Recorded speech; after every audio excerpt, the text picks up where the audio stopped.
Okay, so a very good evening to all of you. I extend a warm welcome to all of you to this FDP. I hope I'm clearly audible to all here.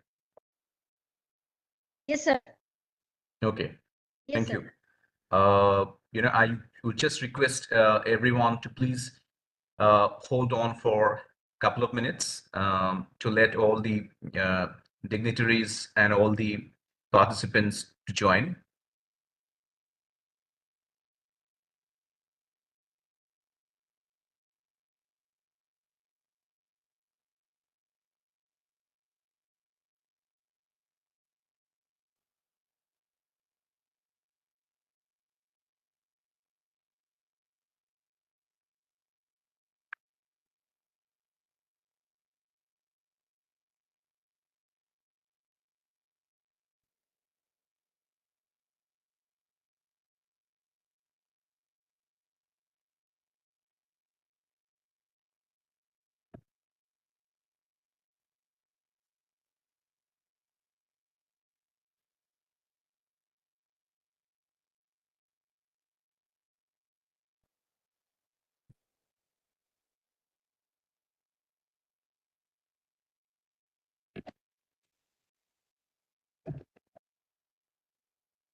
Okay, so I think it's just some dignitaries are maybe busy with something else.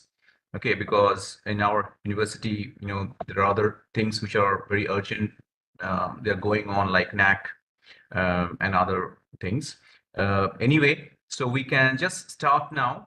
And initially, before proceeding ahead, I would just again welcome you all, and especially for the participants, I would like to remind you again that this is a 6-day online FTP program where you have to actually be present. That means attend all the 6 days and all the sessions in it. Okay, and your attendance is being noted. Okay, and you have to actually appear for a short evaluation test at the end, which will comprise some questions from all the sessions in the FDP. Okay, so you have to, or rather, you are expected to at least score minimum 70% marks and 80% attendance overall. to get your certificates directly from the AICT. Okay, and so I think these are some general things for the participants, and now I think we can formally begin the program. Okay, so Sir, Registrar sir is joining. Just okay, we have fine, already fine. called. He is joining. Yeah, no Yeah. problem. We were just actually waiting for him. It's good that he's joining. So we'll start now. Okay, so Jai Swaminarayan, Namaste, and good evening to one and all present here. Invoking the divine blessings of Lord Swaminarayan, Brahmaswarup, His Divine Holiness Sri Hariprasad Swamiji Maharaj, Pragat Guru, His Divine Holiness Sri Prem Sarup Swamiji Maharaj, and our beloved President and Mentor of Atmiya University, Param Pujya Sri Tagvallabh Swamiji Maharaj. I, as the coordinator for this FDP, welcome you all to this 6-day online FDP program titled Recent Therapeutic and Diagnostic Trends in Healthcare and Medical Technology. It is a tradition here at Atmiya University to start any program with the chanting of Omkars. So I request you all to join for chanting of 3 Omkars. So all of you, please be seated at your position, and you can close your eyes and join together for the chanting of Omkars.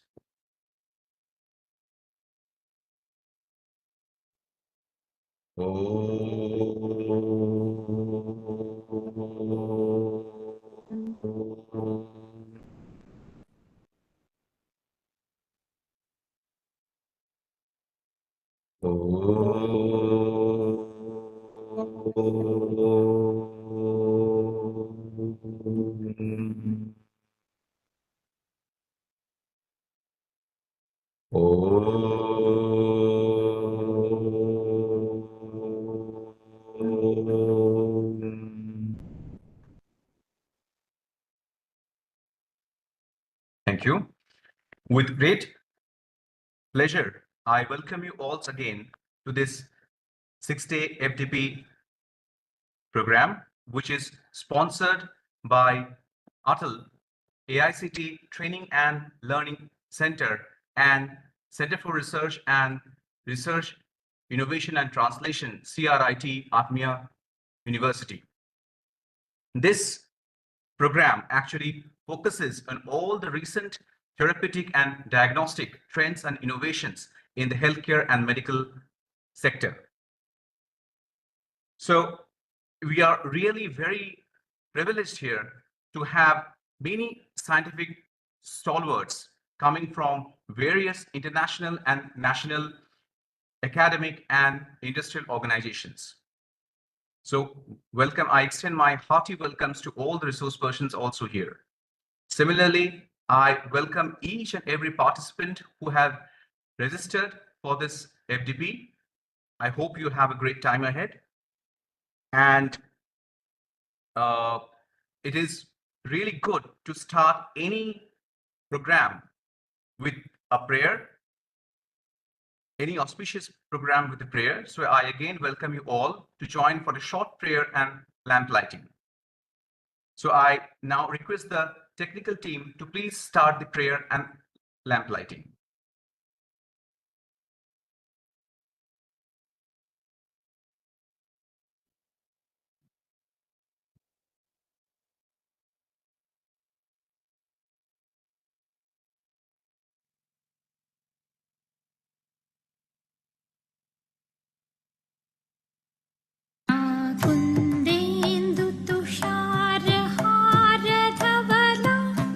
या शुभ्रवस्त्रावृता या वीणावरदण्डमण्डितकरा या श्वेतपद्मासना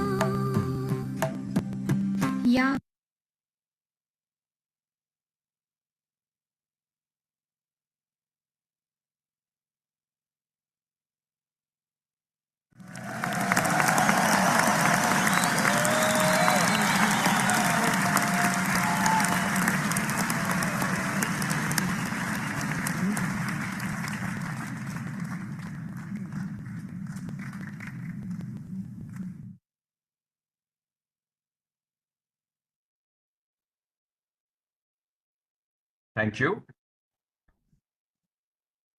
Next, we are delighted to have the presence of our beloved registrar, Dr. Divyang Vyas sir, among us. Just to give you a brief introduction about his credentials, he has graduated in Instrumentation and Control Engineering from LD College of Engineering in 1999. He has done then his MTech from IIT Bombay in Electronic System in 2005, and then PhD in Electronics and Communication Engineering from Saurashtra University in 2014. He has more than 2 decades of experience in higher education in various academic and administrative roles. Alongside, he is having good number of reputed research publications and patents. At present, he is the registrar at Atmiya University. With this brief intro, I would like to invite our respected registrar, sir, to kindly deliver the opening remarks of this FDP. Please, sir. Thank you very much. Am I audible? Yes, sir. Absolutely. Thank you for giving me this opportunity to be with the team and all the participants who are there online. With due respect and salutations to the lotus feet of His Divine Holiness, Param Pujya Hari Prasad Swamiji Maharaj, Param Pujya Prem Swarup Swamiji Maharaj,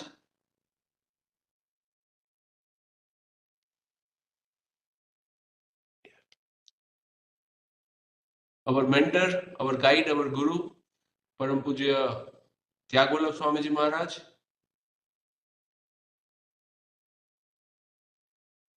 all respected coordinators from Atmiya University of this faculty development program, and dear participants. Namaskar, and on behalf of Atmiya University, I welcome you all, though virtually, to the university and to our team.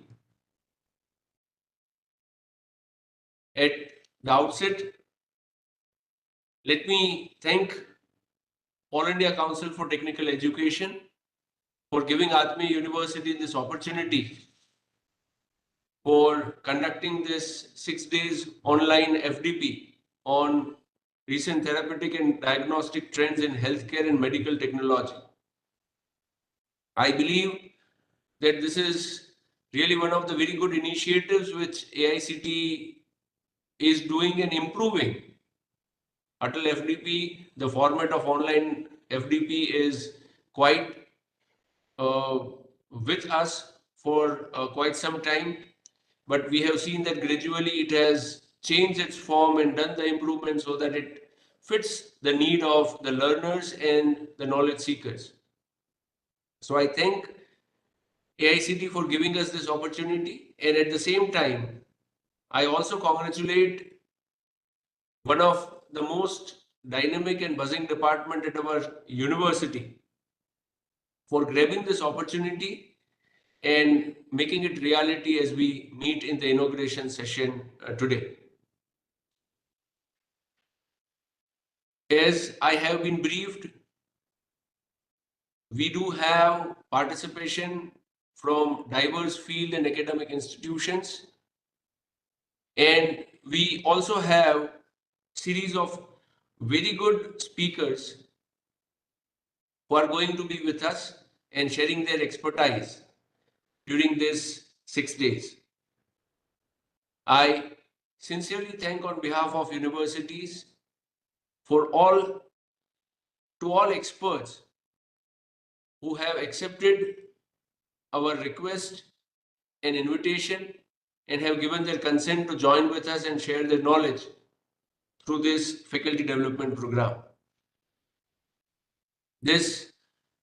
Any kind of such program cannot be complete and has a true meaning only when you have active participation. From the registrations that we have seen, we are quite excited with the kind of participation that we have, and I am sure that in the next 6 days this group of knowledge seekers would interact and would try to take maximum benefit from this faculty development program. Before I conclude, let me thank our team of Center for Research, Innovation and Translation under the leadership of our director, Dr. Ashish Kothari sir, heads of the Department of Microbiology as well as Biotechnology in General Life Science, the coordinators of the program, Dr. Debashish Banerjee, Dr. Mausmi Das, and all the faculty members who have helped in meticulously planning this faculty development program. With these words, I wish all the participants in this FDP a very grand success. Let this be the beginning of interaction. Let this be the beginning of networking. And let us take this further. I would, though this faculty development program is in an online mode, we would be heartily welcoming all the participants at their convenience to the university and to see how together we can move further, we can grow, and we can contribute to academics. With these words, I once again thank you all for inviting me in this inauguration program.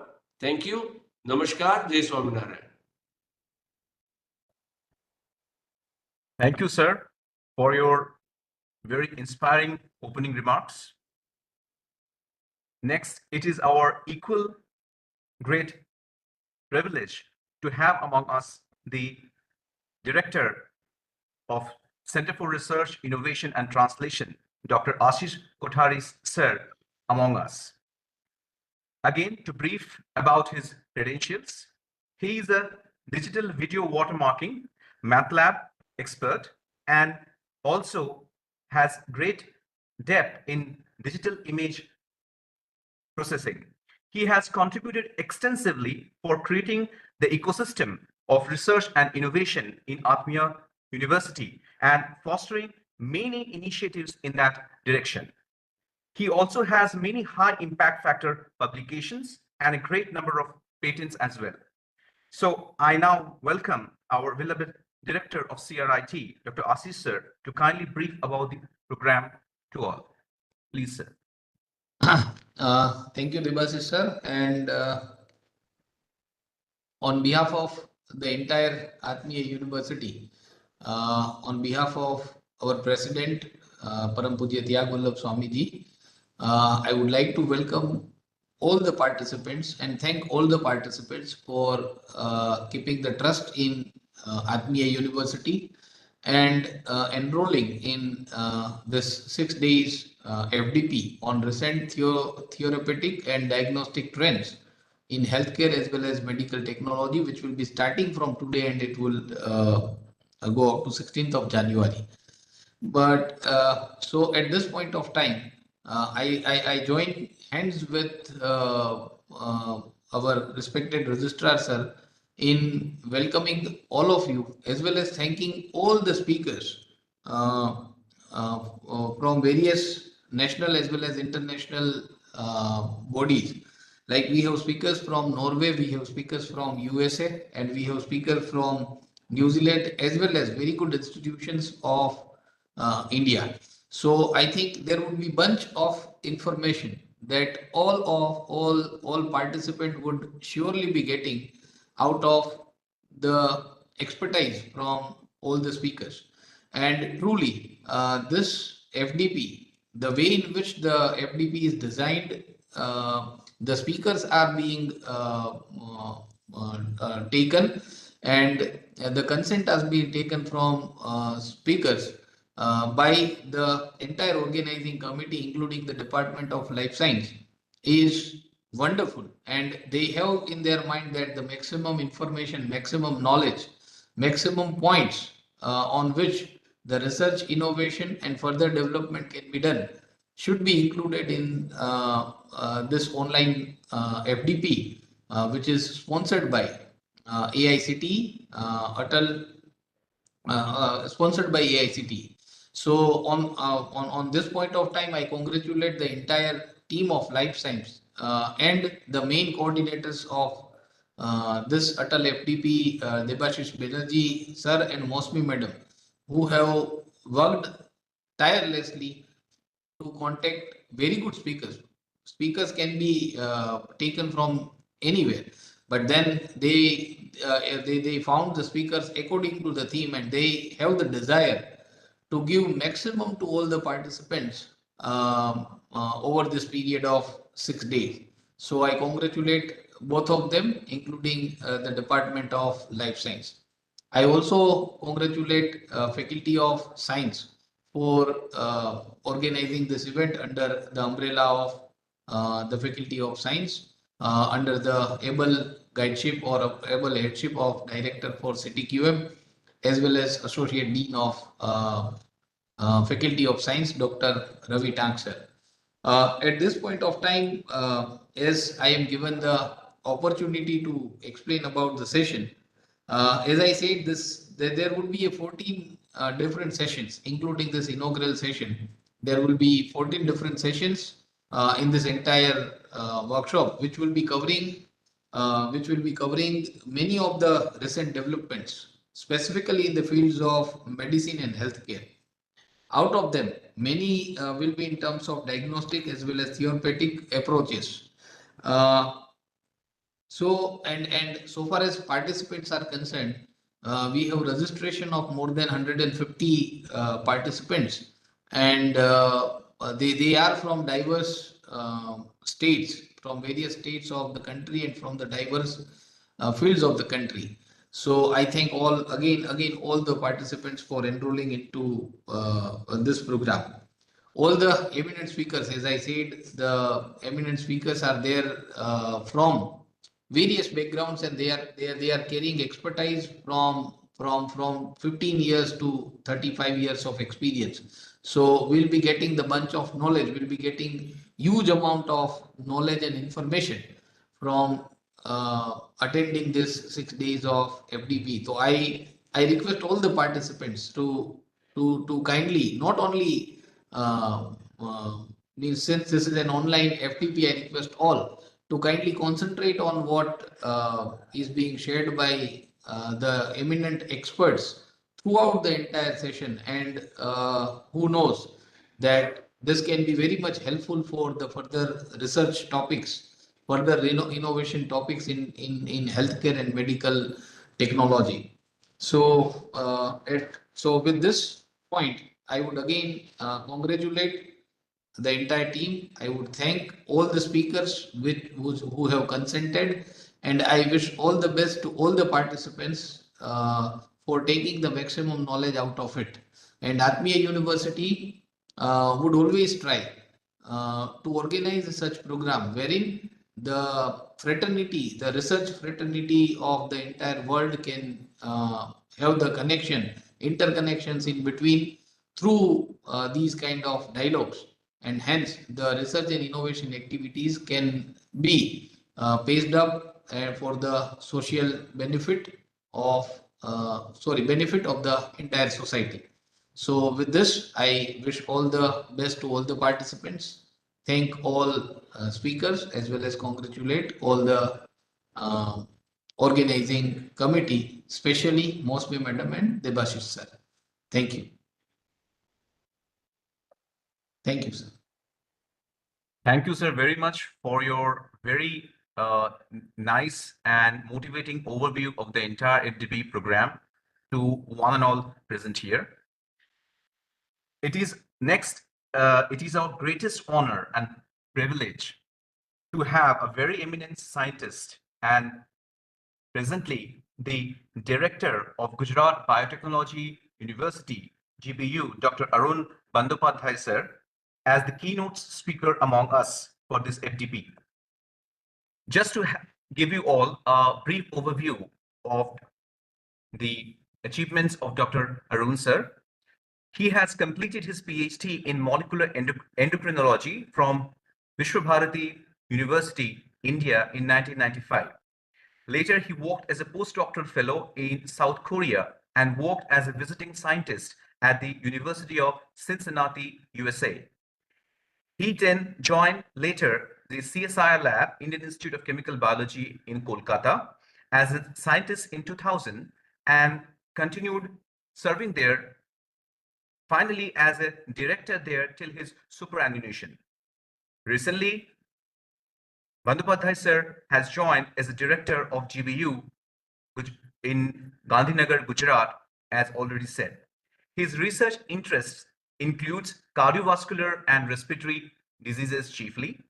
He has significantly contributed in understanding the chronic inflammation and atherosclerosis in hyperlipidemia. He has also developed a prototype for serum-based detection of rheumatic heart disease, a very innovative one. He has several research publications in international reputed journals and a number of patents to his credit.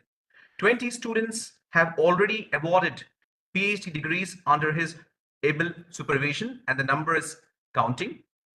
He is also a fellow of many prestigious national scientific bodies, including Indian National Science Academy, National Academy of Science, and West Bengal Academy of Science and Technology. With this very brief introduction of Dr. Arun sir, I would next invite him to kindly share his presentation with all the participants. Please, sir.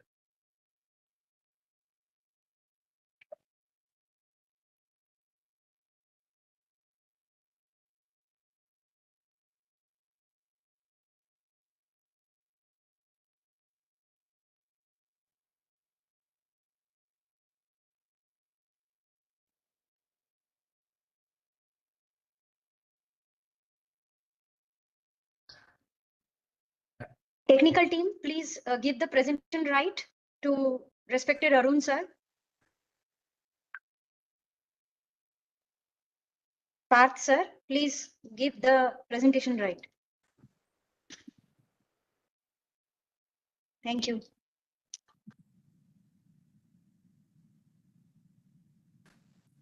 So, good evening to everyone. And first, I'd like to thank the organizer for inviting me to talk in this forum. No, I think Parth sir, please stop really this. thank technical team, Technical I team. request you to for kindly the stop this. invitation. This is So today, what we are going to see for I- next 40 minutes Parth is sir, about the role of please stop mitochondria this in video. health and disease. This is So- not required. You give the presentation right to Arun sir. Arun sir को presentation right दीजिए sir.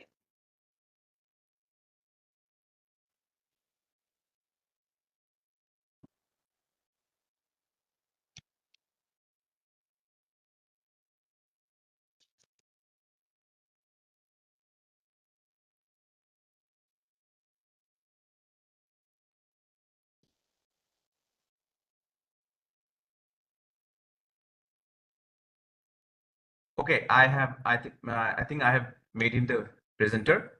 Sir, can you kindly check that whether you are the presenter now? You can present your slides or not?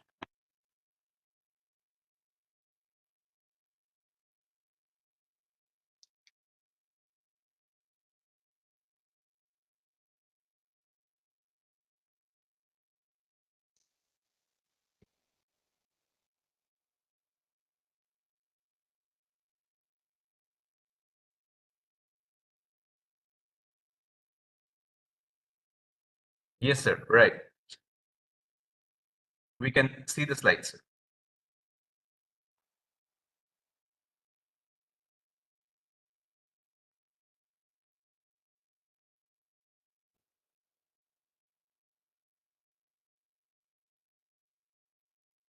Sir, I think you are muted. You kindly unmute yourself, sir.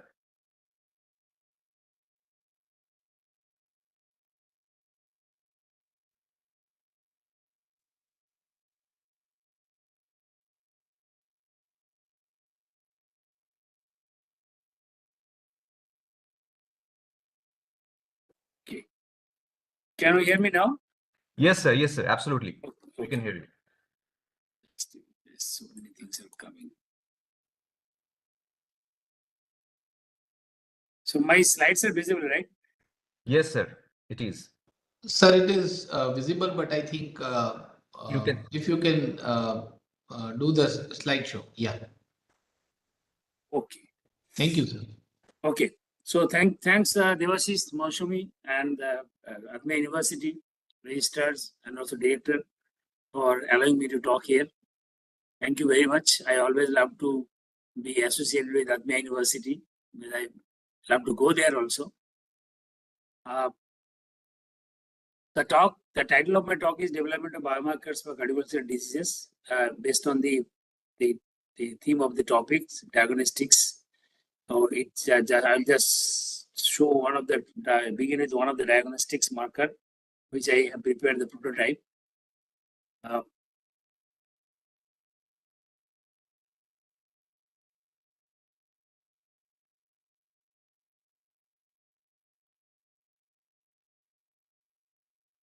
Let me change the slides. Yes, so slides are changing, right? Devashish? Yes, sir, it is. Okay. So, I have divided my talk into two parts. Number one is the rheumatic heart disease marker. This I will show in a very brief way. So this is one of the diseases, the rheumatic heart disease, because of the streptococcal throat infection in the early childhood. There is a large number of people who are repeatedly infected with streptococcus in the early childhood. Some of the people develop the rheumatic heart valve, the mitral valve, which supplies blood to the body ventricle. So that actually become defective because of the mitral valve disorder. Just let me see the point. Okay. Yeah. So mitral valve supplies blood to the ventricle, control the blood flow to the ventricle, and it is actually defected because of the autoimmune disease. Antibodies developed. I'm not going to the detail. So what is happening actually? The heart valve become inflamed, fibrotic. Use fibrotic. This is a human heart valve, and the inflammation, fibrosis, angiogenesis, and then patient dies because if this is not replaced with prosthetic valve. But so the problem is the large number of patients are there in India, Bangladesh, Sri Lanka, Brazil, all the developing countries. So millions of people are suffering with disease, but there is no biomarker for diagnosis. This is mainly diagnosed by echocardiography, the imaging technique, but the people are waiting for free treatment in the government hospital, mostly the poor people. The people living in the poor and hygienically challenged environment, they are affected with this disease. So they always go to the government hospitals, they wait for the government facility. And so by the time they confirm that they have rheumatic heart disease, the disease progressed to a very severe state and sometimes people will die. So the point is, how can we detect the rheumatic heart valve disease? By just taking simple blood. So we conducted a study, on the case control design, we took the sample from the blood sample from the control as well as patient, and patient is divided into different types of rheumatic heart valve disease, mitral stenosis, mitral regurgitation. So there, with this, we have found out that identified one marker that this is the protein which is released from the collagen during the collagen processing. The collagen, the fibrosis is produced and developed because of the deposition of the collagen, the fibrillar collagen. The fibrillar collagen is produced from the pre-procollagen, and pre-procollagen is merged into the collagen. During the process of the collagen formation, the peptides from the N-terminus or the C-terminus domains are clipped into the and they're released to the bloodstream. So our hypothesis was to check whether PICP is the marker of the collagen metabolism is increasing the bloodstream. You can see there's a dramatic increase in PICP level in the blood at the time of heart valve disease, and after before the operation and after the operation, the marker goes down, suggesting that the defective valve is the cause of the rheumatic heart valve. And we have followed up the patient up to 1 year, and it goes very smoothly to go down to the normal level because of defective valve is removed from the system. So we have conducted many other experiments, and we established the amount that these 430 nanogram per ml is the normal level of the marker, and above this is a rheumatic heart disease. So this we have developed a prototype also. Now we are trying to sharpen this because some signal problem is there, still problem is there. so that it is used in the pathological setup.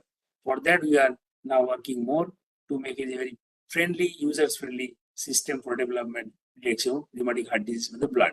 So that by taking one simple drop of blood, you can detect rheumatic heart disease. So that is the first part. The second part, the major part, which I'll spend around 15 minutes time here, that is the coronary artery disease. So the story goes to cholesterol, inflammation, and coronary artery disease. The topic is actually cholesterol story. You know the cholesterol, cholesterol is responsible for cardiovascular disease, atherosclerosis. But cholesterol is the most important part of the body. Cholesterol, that is why we have a very efficient system of cholesterol synthesis. So our liver is highly equipped with cholesterol synthesis, because cholesterol is necessary for our body. Every cell has cholesterol, needs cholesterol. Our brain, our neural systems needs cholesterol. So therefore, we have a very efficient, we are evolved with efficient mechanism of cholesterol synthesis. So cholesterol always synthesized from the liver.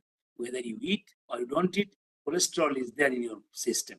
Therefore, the American Heart Association recommended that 30% of our blood cholesterol is contributed by dietary cholesterol. So cholesterol is by default is synthesized. Having said that, cholesterol removal system is also very efficient, because excess cholesterol is not good. Therefore, excess cholesterol is removed from the system by the LDL receptor. So LDL goes to the liver by LDL receptor. This is the main cholesterol removal system, and cholesterol is degraded in the liver.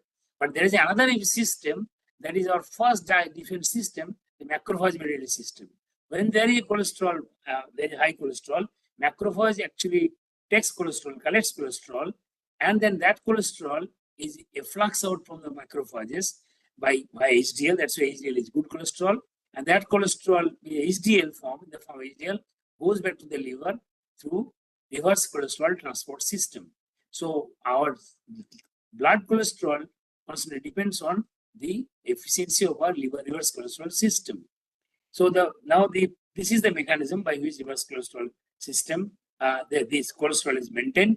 So the excess cholesterol sets the inflammatory response in the system. So as of now, we don't know when somebody's heart will fail, when there will be heart attack, because heart attack happens suddenly if we think, but so there is no marker for heart attack. After the heart attack happens, marker is there to confirm that is a heart attack, where the troponin test. But nobody has any marker for the prediction of heart attack. But the heart attack is not a sudden phenomenon. It happens over a period of time. So there are few labs, including our lab, which shows that because of the inflammatory status, because of the inflammation, the plaque actually becomes the very loose plaque, necrotic plaque, and that causes plaque rupture and coronary occlusion. So as long as the inflammatory status, inflammation is resolved in the system, the arterial endothelial layer, the plaque is dissolved. So plaque is not ruptured. But if there is a inflammatory response, it is driven to the inflammatory system, the chronic inflammation sets in, and the cells released from the system, and the large necrotic plaque is there, and the large necrotic plaque is actually composed of the necrotic cells, and it may cause heart attack anytime. So the inflammatory status of the plaque depends on the time of heart attack. So with this, we started to understand the inflammatory markers, and then our hypothesis was to find out the signature proteins linking cholesterol and aortic inflammation, whether reverse cholesterol transport is critical for chronic inflammation in atherosclerosis, and clinical correlation of the signature protein with the CAD. So the ambitious attempt is to find out a panel of markers, the blood-based marker in the human sample, which can predict the atherosclerotic burden and which can predict the risk for the heart attack or the coronary occlusion. So that is the hypothesis. We collected blood samples from these patients entering into the clinic, Apollo Clinical Hospitals in Calcutta, and that blood comes to the aliquot comes to the laboratory, and we conducted mass spectrometry, identified the proteins from the control and as well as patient samples, and hundreds of thousands of proteins were identified, and then we try to understand the proteins, the significance of the altered proteins in the mice model and the cell line system. We have two mice model, knockout mice model. One is the P4 knockout mice model, and also we have used the APOE knockout mice model. When APOE gene is knocked out from the system, there is if you feed this mice with high cholesterol diet, the plaque is developed like a human artery. You can see this is the plaque area. And so this is our model system for further study, for understanding the signature of the altered proteins. So before that, these are the data we collect from the human patient, normal and healthy control animal patient, the heart attack patients. These are the parameters for the clinical correlation. So the mass spec data, and then we have found out 6 markers and these 6 markers we validated in the patient samples and the normal samples. And also we check this level of these proteins in the asymptomatic individuals, the individuals with risk factors of atherosclerosis. So the question was, what is the we can quantify in the blood, why it is altered, and what is the mechanism. So one of the altered proteins, I'm not going to the total list, just to make a summary. One of the altered proteins is STLT1. The STLT is stream-like transport protein transcript, which is released from the surface of the platelets at the time of heart attack. And then with this protein, so these are the baseline characteristics of the human sample, and then control samples, and also the patient samples. And you can say this is the data which I want to draw your attention. So you can see that this healthy control, the protein level is around 460 picogram per ml. So we have quantified, in the ELISA. And then this protein goes up to, say, 2,342 picogram per ml, several-fold higher at the time of heart attack. CAD means here coronary artery disease, or in other words, acute coronary syndrome or heart attack. But the event is already happened. In these patients, the amount is very high. Interestingly, when we trace back the level of this protein in the asymptomatic individuals, the subjects having risk factors for atherosclerosis, like high blood pressure, abnormal lipid profile, maybe high diabetic. So in there, the protein level is reasonably high. So that's very important point. So this signifies that it is giving some warning that this protein is relatively high compared to the control, means the possibility of heart attack is there and the atherosclerotic burden is high. So this is very important. And then we conducted a lot of clinical correlation and with the behavioral parameters. And we have shown that there is no relationship with antihypertensive drug, there is no relation with antidiuretic drugs, antiplatelet therapy. But before and after PDCA, means the coronary angioplasty, before and after there is a level, because the defect is all corrected. So therefore, I would say, so defect is corrected, therefore the level is relatively low, going down. So there's the clinical correlations. There are many other clinical correlations conducted to understand whether this can be diagnostically used. So we have also, I just want to draw attention here that this is a very TIMI score. So this is the atherosclerotic mechanism, the risk factors. So this showed that TIMI score is high. This means that there is a possibility of another heart attack, the protein level is high. So the TIMI score actually signifies the possibility of heart attack of individual having one heart attack already. So this protein also gives some signals.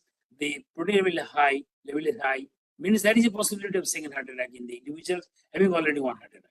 So this is very interesting. We have also came down to a level that by ROC curve analysis and also specificity, sensitivity is relatively good, 91% specificity, sensitivity 75.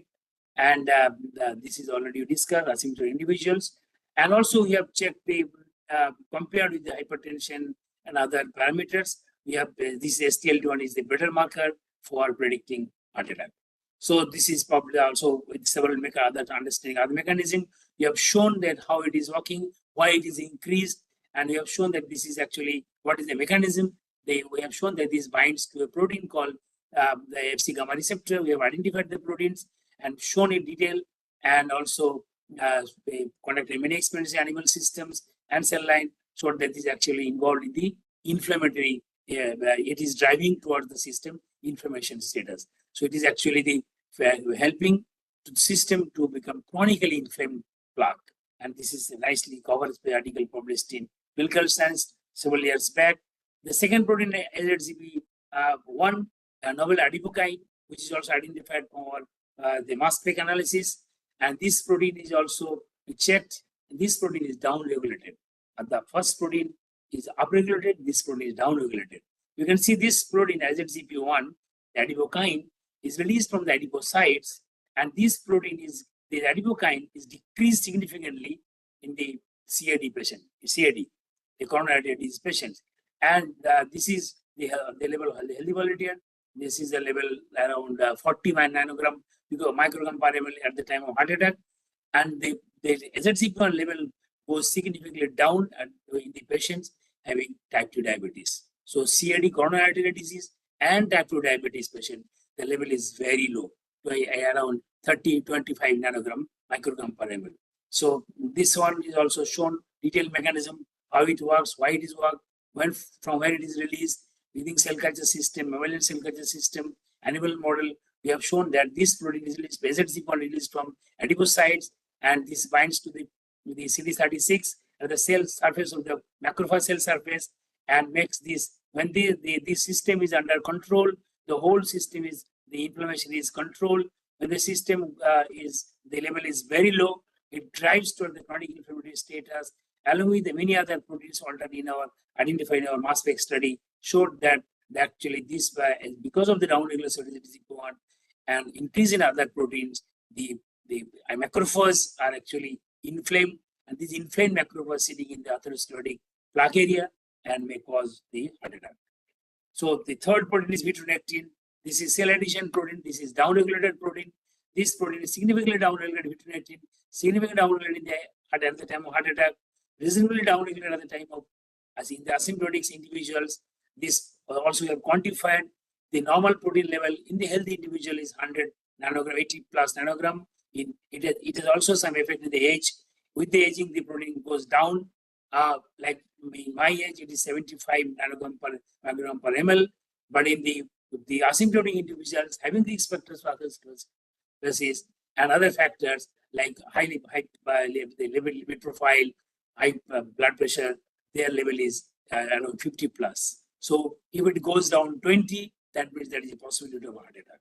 That's our study shows. And it has also affected the smoking, not smoker. The non-smoker is relatively high, smoker is relatively low. That means it is a atherosclerotic plaque is developed, an inflamed plaque is there. And male, it is relatively lower.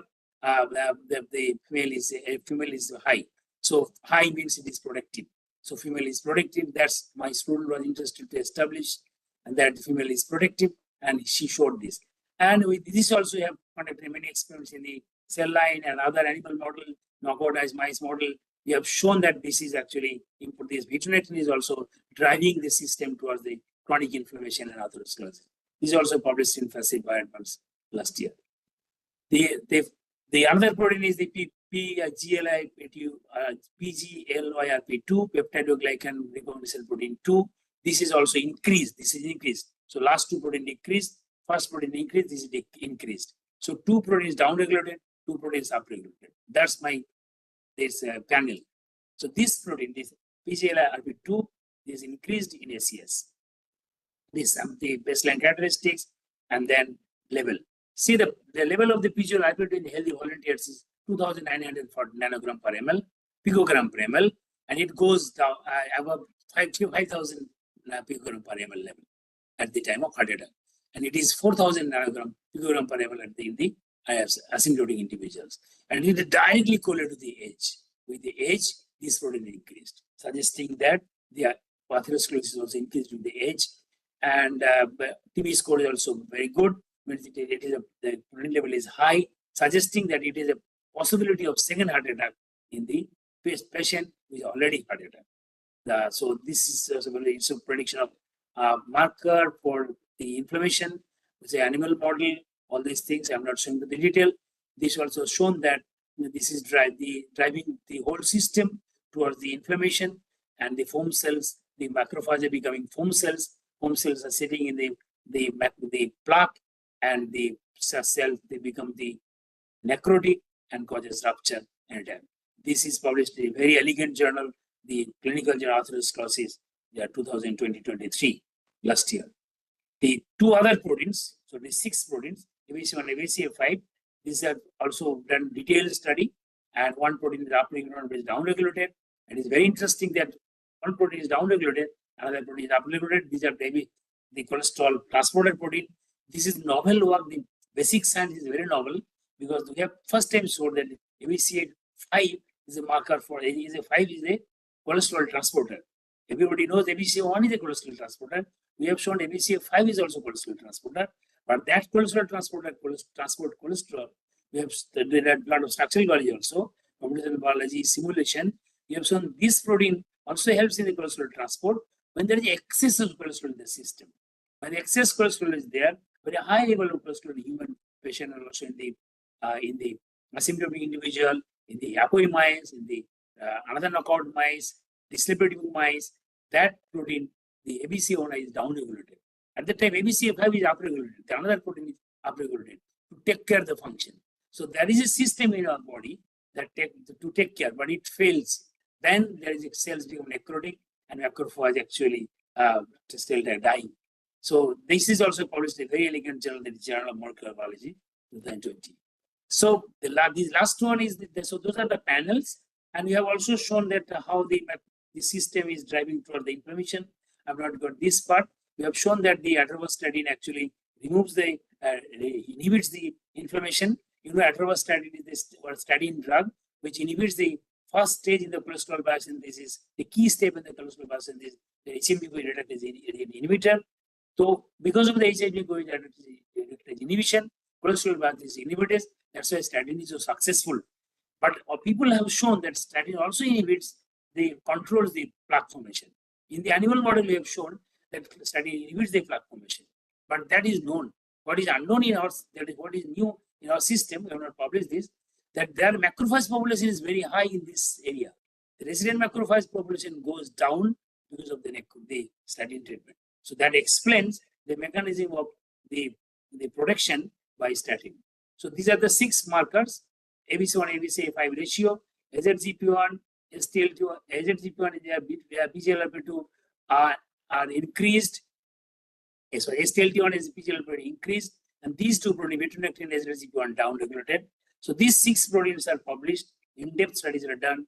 The conclusion is that we have identified the panel. This panel is associated with the disease risk and disease severity of coronary artery disease. Specific cutoff values for clinical and subclinical populations are decided. The panel is associated with chronic inflammation in artery, the arterial inflammation.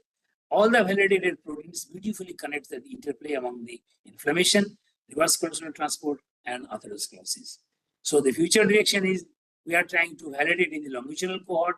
Then only you can say this is the marker, and we are trying to make a very easy, user-friendly, multiplex ELISA type of system for clinical use. With this, let me just acknowledge my students. Most of the students, they are here, but means in this group, but they are not here in India.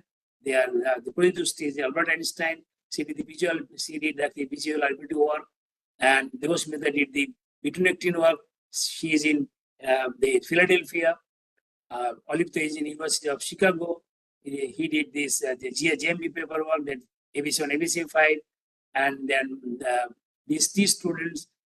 Trina is still in my lab in IISc Kolkata doing some of the work, and the Papabrito did in-depth mass spec. He is in Harvard Medical School.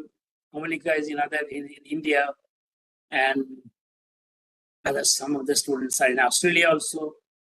And I have a clinical collaborator from Kolkata, Dr. Prakash Mandal, cardiologist, Dr. Siddiq from regional hospitals, and also some of the collaborators from other institutes for structural biology work, and also NCL Pune for some of the work in the proteomic study.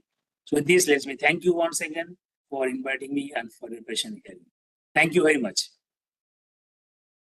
Thank you, sir, for this great insights, about the rheumatic heart disease and various new approaches in that direction for diagnosis okay, and in future possible therapeutics.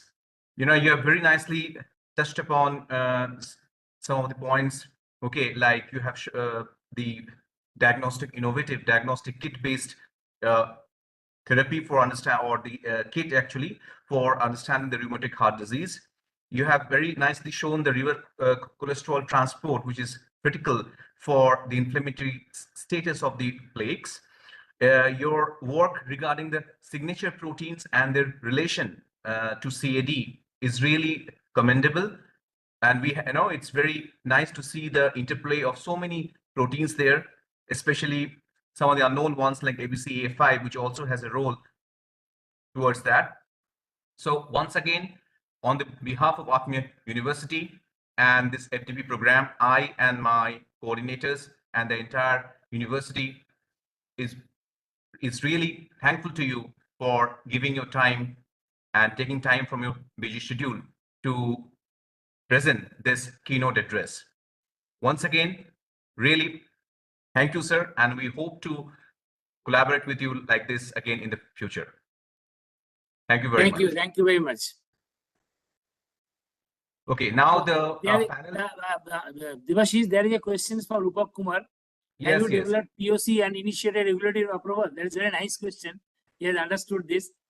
Yes, Devashish, I have not developed the POC. We are trying to develop POC. Then regulatory approval will be obtained. Thank you very much for this question. Okay, the floor is now open for question answer and some more discussion. So, I invite other participants also to quickly come forth with your questions if you have any.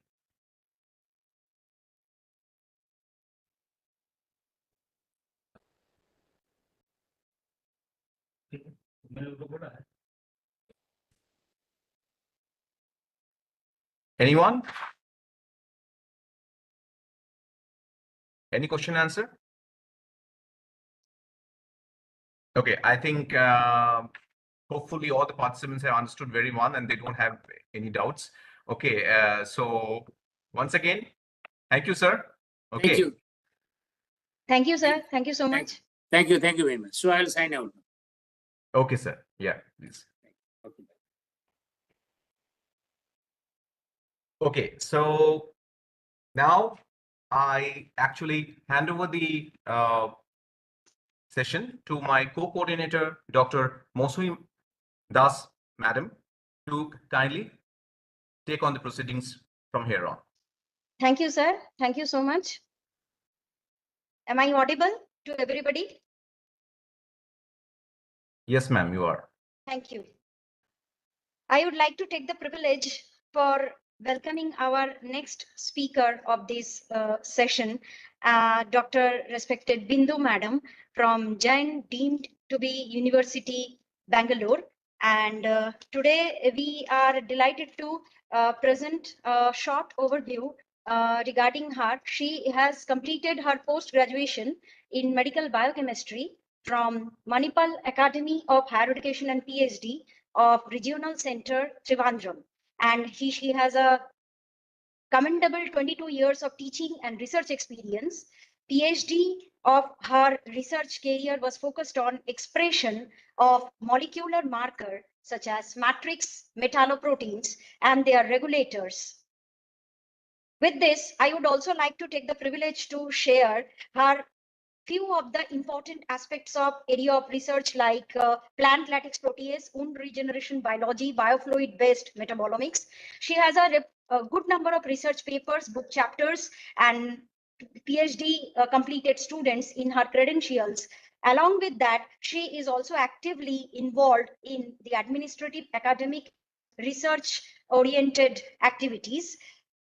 Currently, she is also handling certain research centrally and administrative responsibilities centrally in Jain deemed to be University, Bangalore. She has also some professional body membership in her expertise. With this, I would like to invite Professor Bindu ma'am to present today her topic on saliva, a new opportunity for the liquid bio interface and its applications. Parth sir, आप उनको presentation rights दे देंगे? Bindu ma'am. Am I audible? Yes, ma'am. You are audible, Good ma'am. evening. Yeah. Can I share the screen? Yes, please, ma'am. Please.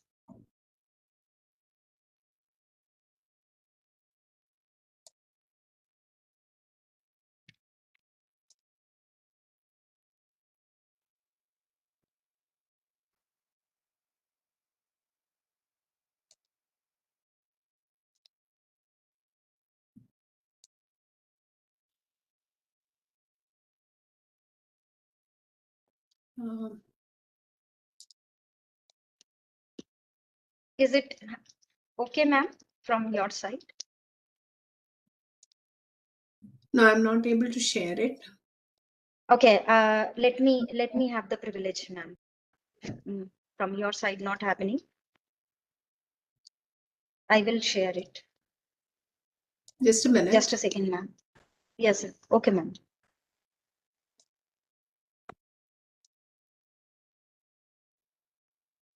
I think mostly, ma'am, we can wait for a minute and just Yeah, see. and let me try. Let me just Let's try. see if Bindu ma'am can do that.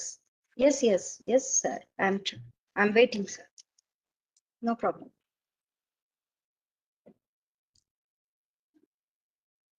Just a minute. Try it. Yes, sir.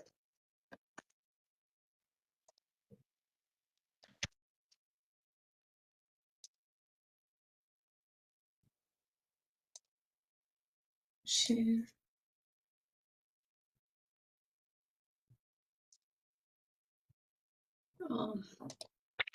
Yes. Is it okay, ma'am? Yeah. Yeah. Let me. Yeah. Yeah.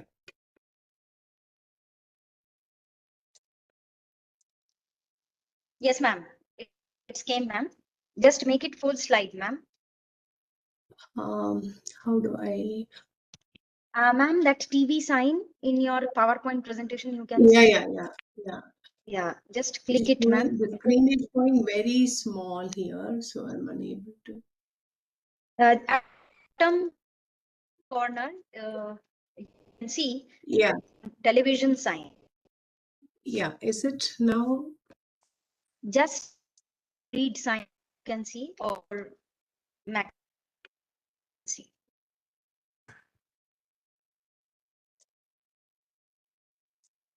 Or ma'am, actually, you can also try with the Control F5. No, that's not happening. I just. Okay.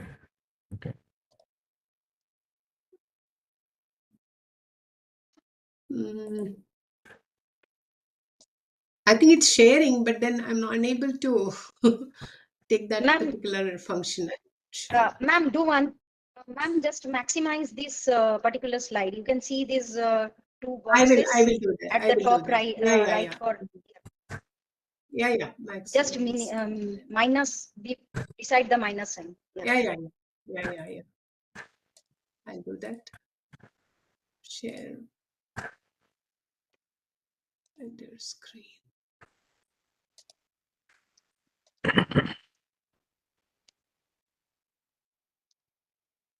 Oh my God. Yeah. Is that fine now? It's not actually. It's actually closed, enlarged ma'am. too much, ma'am. It's coming. Yes, it's came, ma'am. It has come? Actually, get enlarged, ma'am. Don't maximize it from that point. Yeah. Is it now? Just keep it normal. Make it normal, ma'am. Make it normal, ma'am. Few points are missing. It's okay, ma'am. Carry on. Is it fine now? Yes, ma'am. Yes, ma'am. Just make that two boxes, if it can possible, full PowerPoint. Can you see that now? Yes, we can see. We can see, ma'am. We can see. Can I proceed now? Yes, ma'am. Yes, ma'am. Please. Is the slide changing? No, ma'am. Not yet, ma'am. Not Oh my yet. God. Then now, Madam, hello, madam, Bindu, madam. yeah. Please click at a top side slideshow in menu bar.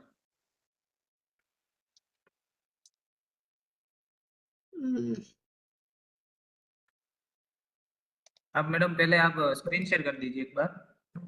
Yeah, entire screen or Windows, right? Yes, ma'am. Or entire screen. I think it's not giving. This side.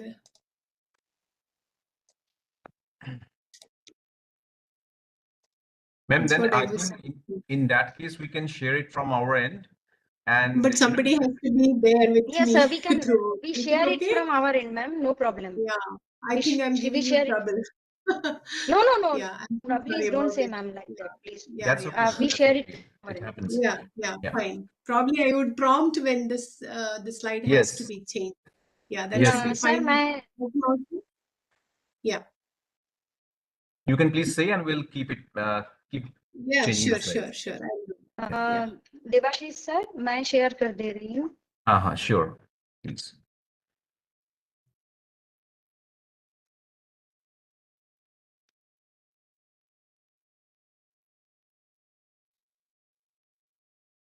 Just a second, ma'am. I'm sharing. Yeah, sure.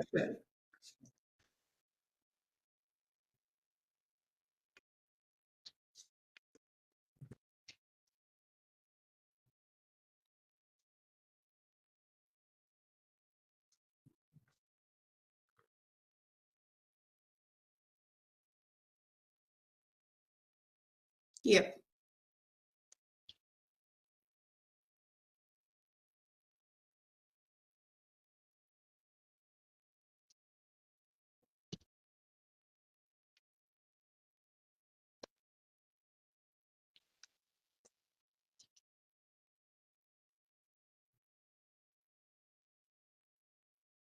Is it happening? Or Can you see, ma'am? no, it's just Is it? I'm unable to see it. Is it okay, ma'am? No, ma'am. Actually, we are also not able to show See it, yeah. anything till now. Shall I try once? Mostly, Okay, ma'am? sir. Okay, sir. Okay, sir. Yeah. Just a second. Let me try this.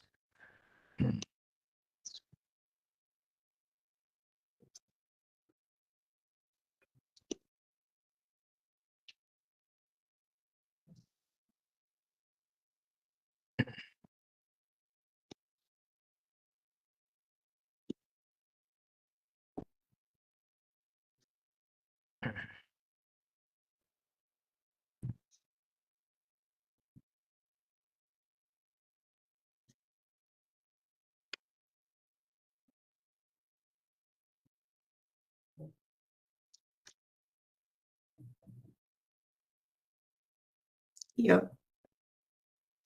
Are you able to see? Yeah. Now? I think we can go for full screen. Yeah, sure. Yeah. Thank you, sir. Most welcome, ma'am. Yeah. So good evening, everyone. Thank you for having me here.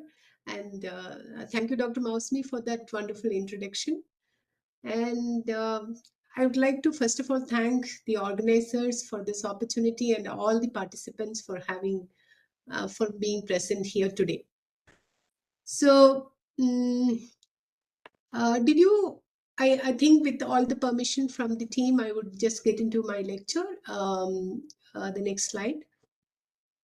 So I'm going to, as you can see, my topic title goes this way: Saliva and its prospects as a liquid biopsy platform.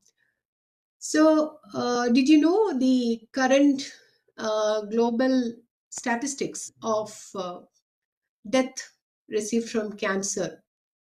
So if you look at the 2022 WHO report, cancer is a leading cause of death worldwide, accounting for nearly 10 million deaths in as per the report of 2020. And of course, parallelly, there are millions of fresh cases reported. And the current standard of care, if you look at it, you can see that solid biopsies are in the forefront, and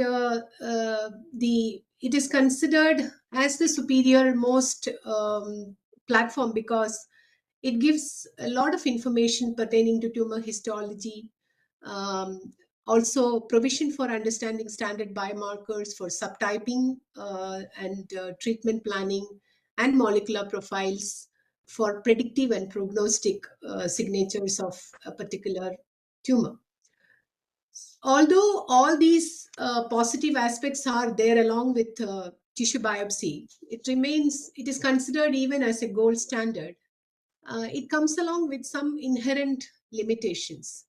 I have listed the limitations somewhere in my brief abstract, that it is invasive, as you all know, that you need to have a surgical procedure. And when you want to have a follow-up in the patient who is undergoing treatment, it is very difficult to go for a repeat biopsy. Again, surgically attacking a tumor is a very difficult affair. So it is impractical for periodic monitoring of treatment response of the patient. And moreover, there is something called as heterogeneity in cancer, which is a small piece of tissue is what you consider as biopsy, which is considered as representative of the tumor. However, it necessarily does not represent the entire tumor composition in the primary tumor site or in the metastatic site. So, considering all these inherent problems, over the past, with this background, areas such as precision oncology and molecular diagnostics have come up with a lot of immense impact on patient diagnosis and treatment, and thus contributing to improved outcome of the patient. So over the past decade, if you look at the invasive techniques which we have been seeing are slowly getting replaced by the non-invasive methods. And here comes the option of liquid biopsy. This has drastically revolutionized the field of clinical oncology, offering ease of tumor sampling, unlike the tissue biopsy, and repeated sampling option, assisting in devising personalized therapeutic regimens and screening for therapeutic resistance, which is another challenging environment faced by oncologists. So basically, it consists of isolation of tumor-derived entities, such as circulating tumor cells or their DNA and entities derived from tumor cells occurring in diverse fluids of patients suffering from cancer. And this will be after procuring these entities, they are analyzed and used for understanding genomic and proteomic information which is residing in them. So a lot of literature, if you look at in the accumulated data, reveals that the method which support these liquid biopsy platform are rapidly evolving, and there is this actually favors to it's a very dynamic field. We can see that this technology of liquid biopsy platform is going to offer a lot of scope for researchers to explore. Can I have the next slide, please? So in today's session, I am aiming to provide a comprehensive overview of the latest advancements in the field of liquid biopsy by highlighting their major applications in diagnosis, prognosis, and monitoring treatment outcomes in cancer, with a particular emphasis on oral cancer. So here, as I have already mentioned, that liquid biopsy is a way of looking at biological fluids using cellular and molecular techniques to get insights into cancer and how it behaves. So the most, if it has, along with that, it comes with a certain perks, compared to the traditional solid biopsies, including, it has got a lot of advantages like lower procedural cost. Compared to tissue biopsy, it is easy to go and collect a little blood or little saliva or little urine. So lower procedural cost can be repeatable. That's a major advantage in a condition like cancer. And it also gives much information beyond just in immunohistochemical level, such as genomic, proteomics, metabolomic, and so on.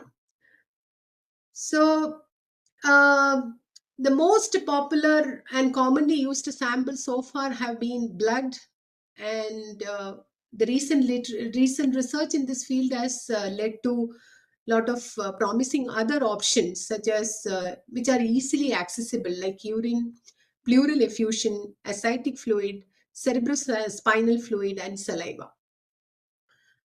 Can I have the next slide, please?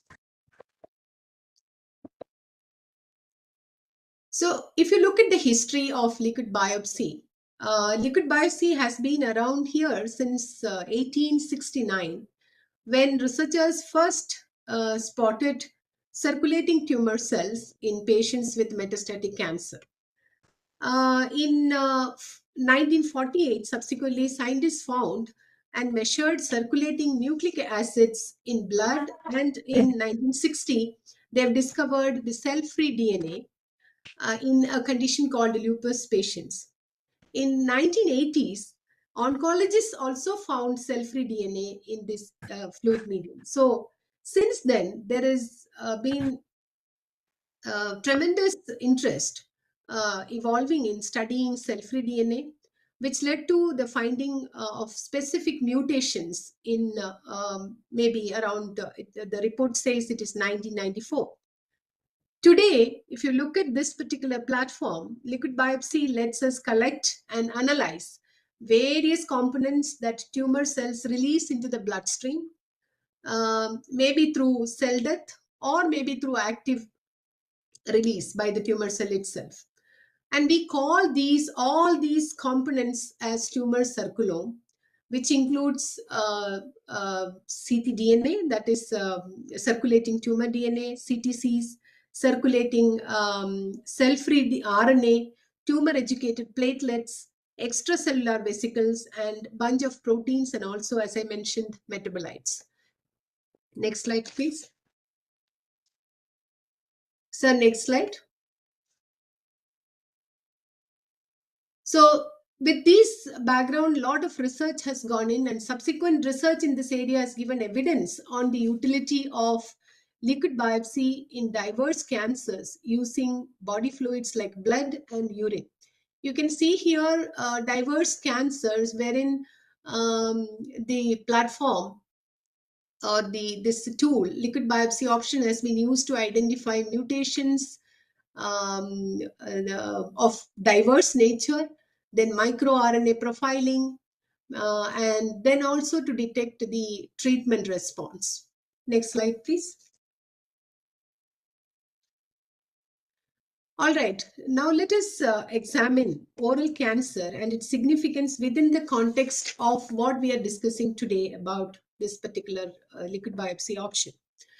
So you all know that oral cancer is one of the leading cause of cancer-based death. I mean, one of the leading cancers globally and also in India particularly. India is considered as the capital for oral cancer incidence. So significant disparity you can see in this incidence pattern simply because of the regional differences in the prevalence of its risk factors. So wherever the risk factors are more favorable, you can see high incidence of this particular cancer. And if you look at the Globocan data, you can a higher incidence of this cancer has been reported in the area of Southeast and Central Asia. And when it comes to India, it is the second most prevalent cancer. However, with all these, alarming, fearful situation and its progression, it is considered as a potentially preventable and curable cancer if a diagnosis can be done quite in advanced stage, quite an early stage, not advanced stage. I'm sorry, in an early stage. So, as I said, there are a lot of risk factors modifiable and non-modifiable. And of these risk factors, the most important one, which is contributing to the development, is tobacco. So with all these things, oral cancer has been considered as a major challenge for most of the developing countries, because there are a lot of premature death happening from this particular disease due to its poor late diagnosis and poor management. Next slide, please. So this particular slide shows the incidence of oral cancer in South and Central Asia. Here you can see how well it is dominating over the other cancers. So in the male, it is the first leading cancer, and in female it is fourth. And when it comes to the combined, both sexes combined, you will see that it is in the second, it's ranking the second position. Next slide, please. When it comes to India, next, please. India, again, next. You can see that, as I said, it is when you combine both the sexes, it is the second leading cause of, second leading cancers among the top 5 most frequent cancers. And with all these backgrounds, next click, sir. It is considered as the oral cancer India is considered as the oral cancer capital in the world. So we need to be more cautious about managing this disorder. Next slide. So here in this slide, I have summarized the diverse symptoms associated with this disorder, just to get a background of this, the diverse risk factors.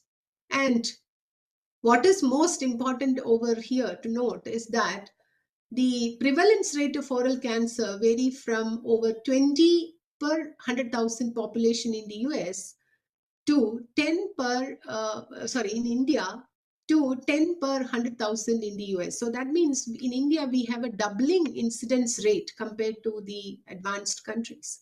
So we need to be also very careful about this part, that how are we going to deal with this particular situation with this higher incidence rate.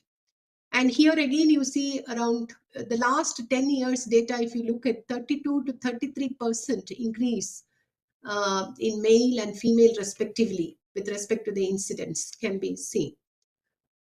So among the, if you look at the categories of oral cancers, there are various types of these. Oral squamous cell carcinoma, we call it as OSCC. It is the most, it accounts for about more than 90% of the oral cancers fall under this particular category. Next slide. The oral cancer is also having a beneficial phenomenon with respect to, it is always preceded by a pre-malignant condition or pre-malignant situation, I can say, which is broadly classified again into pre-malignant lesion and condition. Why do we concentrate on this point is because this is again altered situation with respect to the morphology of the oral tissue. You can actually have a phase where you can pick this disorder in a very early phase. So pre-malignant situations in oral cavity is classified into 2 categories: pre-malignant lesion and condition, which includes a lot of subsets within that. However, these are all potential lesions which will eventually, transform into a cancer. So they are all predisposition factors for the development of cancers. So everything is in the oral cavity itself and an approachable area. And so for diagnosis, this is early diagnosis, we have all the provisions available. Now, next slide, sir. So this slide, in fact, captures how we treat this disorder generally. The preferred mode of treatment is surgery. However, when it is advanced, when there is metastasis, the options are going to be chemotherapy. Combinatorial therapies are preferred, which includes chemotherapy, radiotherapy, and targeted other therapies. Now, poor prognosis poor prognosis in this particular disorder is basically due to late detection. That means the diagnosis not in time is the major cause for adverse outcome of the patient suffering from this particular cancer. And recurrence, aggressive and local invasion and metastasis can lead to recurrence, and average survival rate has been reported as 5 years. So with all these approaches, oral cancer still remains as a challenging disease to treat in the field of head and neck cancer. There are multiple diverse cancers in head and neck region. Of these, this remains as one of the major challenges. Next slide, sir. So when it comes to the WHO's, the main goal of WHO is to catch the oral cancer in a very early stage and help in the prevention of this particular condition. And therefore, the time at which a clinician is diagnosing this plays a very crucial role in understanding the disease prognosis. Earlier is considered the better for the well-being of the patient. As I mentioned earlier, there are critical symptoms and signs I have already explained to you, and these are used to identify or maybe diagnose the lesion, oral cancer, in a very early stage. And this can improve the chances of the patient's survival. Now, there are several screening aids which are available, which can efficiently even differentiate what is pre-malignant lesion and what is malignant lesion, and also different subsets of oral cancer. So all these are available there to ameliorate the complications associated with disorder. Now, there are recent advanced technologies like imaging systems, etc., also have contributed considerably to efficiently manage this disorder. Next slide, sir. However, here, oral cancer, when you speak about it, is just cancer of mouth, tongue, lips, and throat alone. So here, liquid biopsy serves as a significant tool for early detection and monitoring of this type of cancer. In fact, in the context of oral cancer, liquid biopsy involves analysis of biomarkers which are present in blood and also in saliva samples. So it can permit the collection and examination of a lot of the components which I explained earlier as circulome, tumor circulome, which are released into the bloodstream from the tumor tissues via processes like necrosis, apoptosis, or actively by the tumor cells. Now, these components can be, of great value for early diagnosis of oral cancer and managing the situation in a better way. Next slide. So this particular slide compiles the various types of analytes which I discussed in the previous slide and their applications through the platform of liquid biopsy. So the CTCs are cancer cells which are detached from the primary tumor and enter into the bloodstream for analysis. They can provide a lot of information about the tumor's genetic profile. Also give you some kind of information about the metastatic potential and drug resistance tendency. Same way cfDNA, which is more or less the same. Coming to the EVs, they are small membrane bound vesicles which are released by cells. Usually, they are resistant because they are membrane bound. They can preserve the composition intact, and they can offer insights into the tumor's molecular characteristics and also a lot about the intercellular communication carried out by this particular condition. Now we have ctDNA, which is a subset of cfDNA originating from the tumor cell itself, and they carry tumor-specific genetic alterations So they also can facilitate, help in detection and also monitoring cancer. They can help in identification of mutations, copy number variations, aids in the selection of treatment options too. Same way, microRNA, as you all are aware, microRNA initially was considered not very significant. However, the recent research says that they have a lot of regulatory role in the expression of diverse genes. So therefore, tracking these microRNAs in liquid biopsies is another option which can help you identify the disease and associated microRNA expression in patients, and therefore they can be considered as potential biomarkers for cancer and also other diseases. So next slide. So the whole saliva, since we are talking about oral cancer and liquid biopsy concept, whole saliva is one of the options which I just mentioned, blood and whole saliva for oral cancer. Whole saliva is a composite fluid which is derived from three major glands like parotid, submandibular and sublingual glands, along with contribution from numerous minor salivary glands. So this fluid is further augmented by crevicular fluid. There are so many other secretions which are coming. Even if there is a small wound in the oral cavity, that composition also gets added up. As well as now it is also known that microbial entities which are present in the oral cavity, including bacteria, virus, fungi, exfoliated epithelial cells and food particles, etc., can also be part of the composition of whole saliva.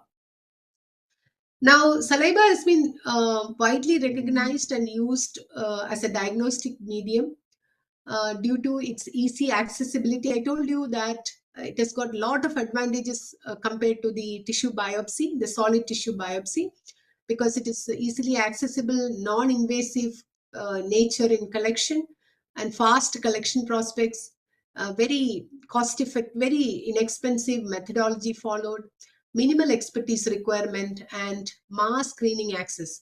So when a huge population is undergoing some kind of a screening, this kind of a fluid will serve as the best platform for exploring, disease-related variation analysis. Now, there are different methods for you to collect saliva. There is something called stimulated and unstimulated saliva. Of course, stimulated saliva is collected with some kind of masticatory intervention or maybe some kind of gustatory stimulation. However, when you want large quantity of saliva for analysis, you go for this kind of collection, stimulatory method. But it is said that unstimulated saliva and stimulated saliva, the composition might slightly vary. So therefore, in most of the screening methods, people generally use the unstimulated saliva. Now, historically, the saliva has been utilized for monitoring of substance abuse, including drugs such as cocaine, heroin, barbiturates, etc.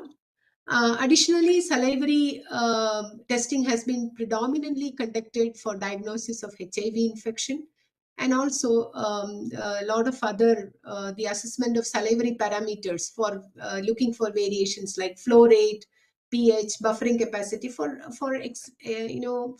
research level analysis pertaining to variation understanding. They have been using this particular medium.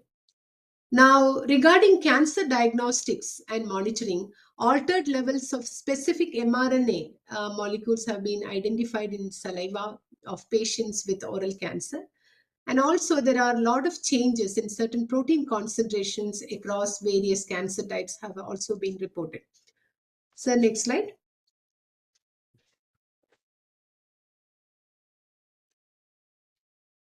So as a diagnostic fluid, saliva offers a lot of liquid biopsy option. When you look at, you have blood and blood derived fluids like serum, plasma, etc.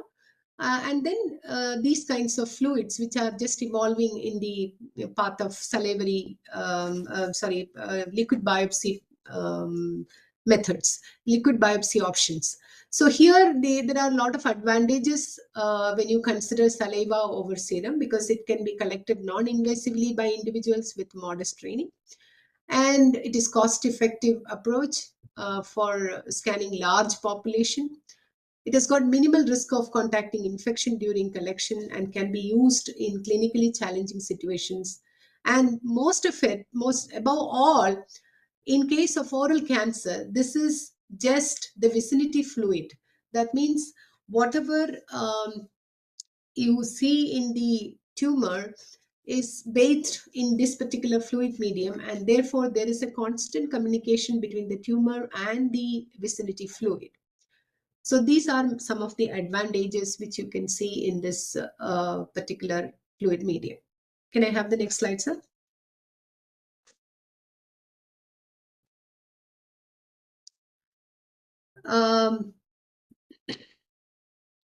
So this particular slide outlines what there are so many hypotheses pertaining to how these molecules reach saliva from the tumor. So this outlines several hypotheses regarding the mechanisms that contribute to the presence of genotypic and phenotypic markers in the saliva. So you have cell-free nucleic acids and proteins in saliva. So those derived from serum and those which are locally produced. So there are two options here.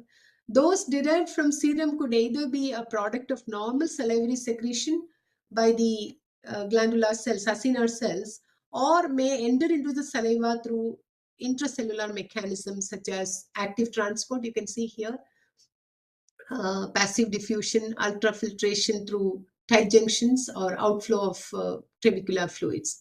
And additionally, you can also see here cell-free nucleic acids and proteins in saliva, which are generated locally. So this could be through processes such as cell necrosis, cell lysis, apoptosis, that is programmed cell death, trauma, or otherwise, you also have active secretions. Actively secreted by the normal epithelial cells and also by the cancer cells. So these are the possible mechanisms through which these components from the tumor cells might reach the saliva or in the case of oral cancer patients. So next slide. So though saliva we just don't consider as a very important, now people are realizing its value, but then it is considered as the most valuable oral fluid from all these kinds of researchers, and it is an important resource for evaluating physiological and pathological conditions in human.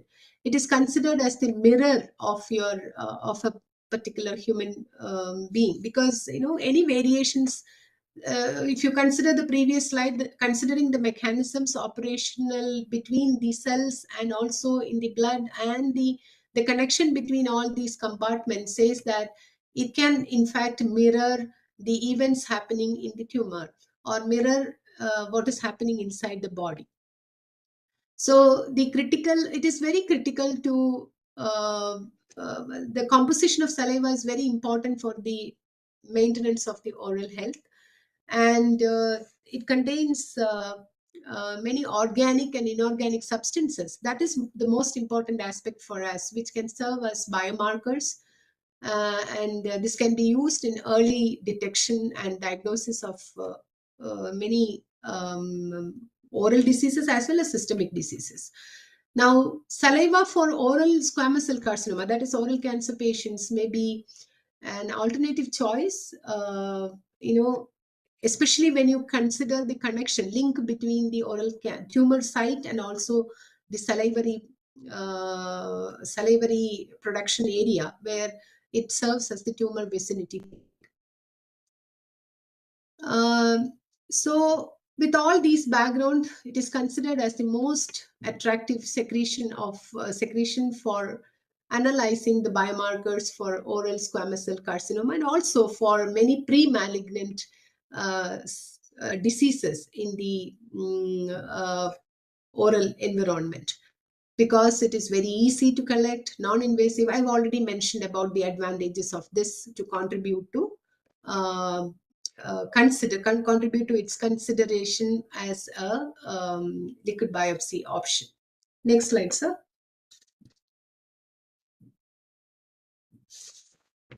So, sir, here I think you need to do multiple clicks because I just put. So, when we talk about ideal, No problem, madam. yeah, you may click it completely so that I can talk about it. So there are multiple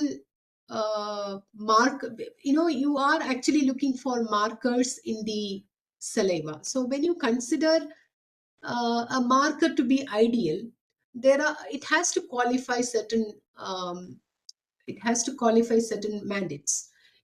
So I have just compiled all these qualities which are proposed by Kaplan and Pesce, that it has to be having the ease and it should be easily measured, it should have cost effectiveness, and it should be very specific to the tumor type which you are examining.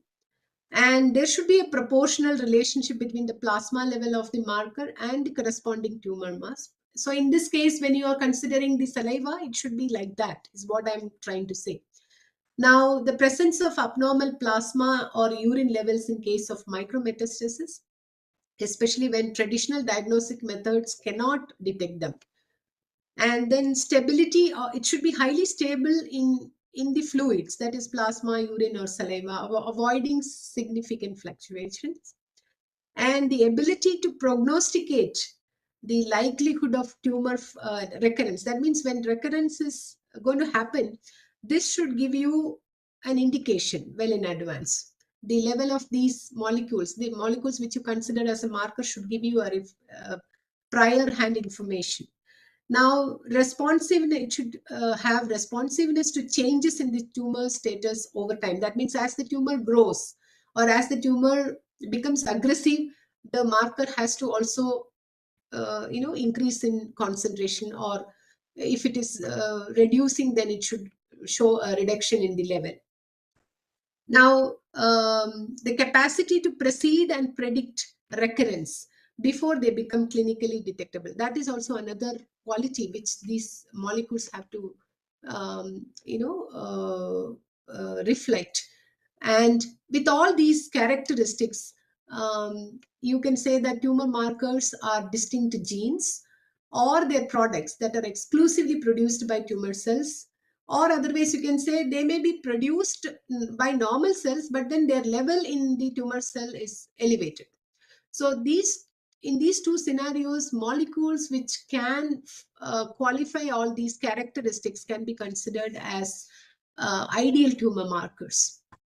So next slide. Next slide, sir. So when you look at the components of saliva, there are, and look at the molecules which can qualify some of these characteristics. There are so many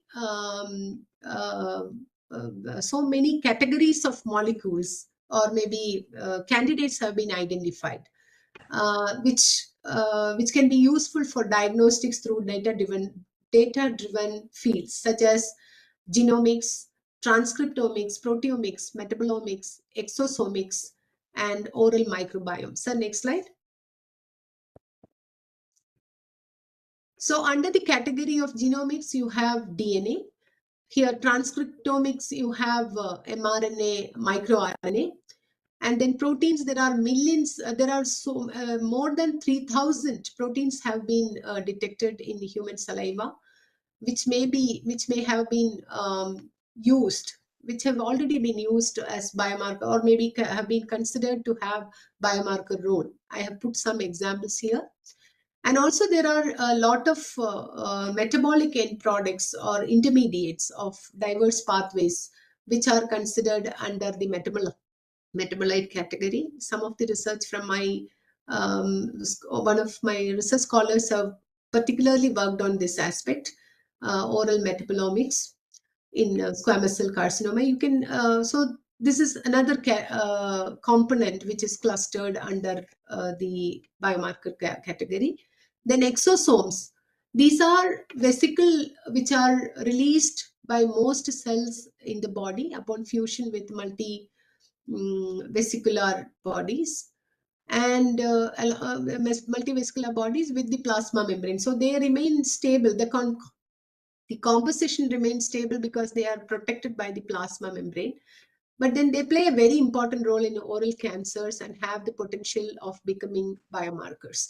So all these, and in addition, recent research has also shed some light that the microbial community within the oral environment, where especially bacteria, fungi, and so on, there is a strong correlation between some organism excessively growing, correlating with adverse progression situation of oral cancer. So salivary components and even though their level in saliva is almost 10 times lower than that in blood or in the tumor, you can see the technologies are so advanced that very small quantity of DNA is enough for you to track the presence of tumor derived DNA or tumor derived mutations in this particular salivary sample. So next slide.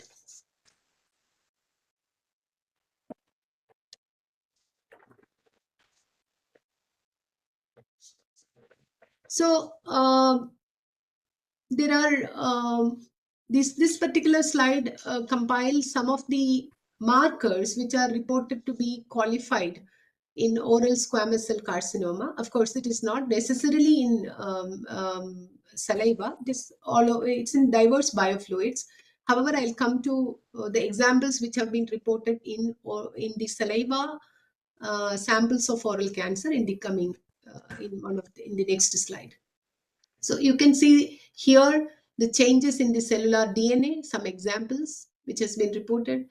Then you have the altered mRNA transcripts pertaining to the oral squamous cell carcinoma here, some of the examples here, and altered protein markers here, including matrix metalloproteinases, which is one of the extracellular matrix degrading protein you can see here. So these are some of the qualified markers which has been reported in the biofluids in oral squamous cell carcinoma. So next slide, please.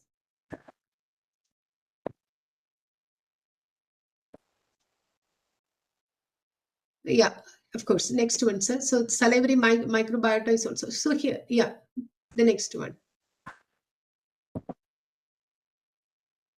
Yeah, here this particular table is a compilation of candidate molecules for the diagnosis of oral cancer. Here you can see some of the molecules in serum, saliva, and also you can see here serum, plasma, saliva, and so on. So blood and saliva has been considered as the potential platform for diagnosis of oral squamous cell carcinoma. Here I want your attention to note to focus on this sensitivity and specificity components. So a good biomarker has to have excellent sensitivity and specificity. Just because they are high in one trial, it doesn't qualify as a marker. Therefore, a good biomarker has to have an excellent sensitivity and specificity. Sensitivity actually refers to biomarkers' ability to correctly detect the disease condition in the patient.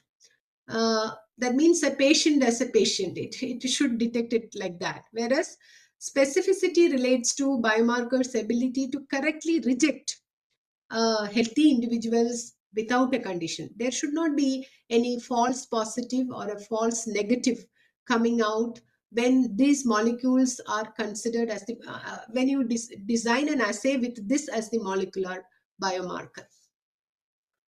So ideally, they say there should be something like 70% to 80% position for it to consider as a good marker. 70%, I think very few in this lot. These are all reported cases. We can see some of them here, 81%. So, but then it is very hard to find a molecule which is having, both the best sensitivity and the best specificity. So we need to do a lot of post ROC and those kinds of analysis to understand which molecule among the lot is the best candidate for considering as the differentiating biomarker. Next slide, sir. So I have compiled in the next 3 slides a few investigational reports which has been targeting the features or markers in saliva, including some of the reports from our lab. So here you can see that biochemical markers of saliva in lung cancer diagnostics and prognostic predictiveness they have used here. Here you can see that these are some of the understanding drawn from the study. Then here you can see salivary mRNA, microRNA as a novel therapeutic marker in advanced oral squamous cell carcinoma. This group has done it. So next slide. So here you can see microRNA again, and this is from our lab, salicylic acid, uric acid, that is salivary biochemical variations, the previous slide, sir. So biochemical variations in oral cancer. One of my scholars have worked on this particular project. So her observation is that ROC analysis and PCA parameters showed a combination of salicylic acid with salivary salicylic acid, with total proteins in the saliva and also urine. She has used multiple biofluids and tried to understand whether there exists a correlative connection between the way in which these biomarkers are getting expressed. Is there any parallel tendency between these biofluids? And also to see whether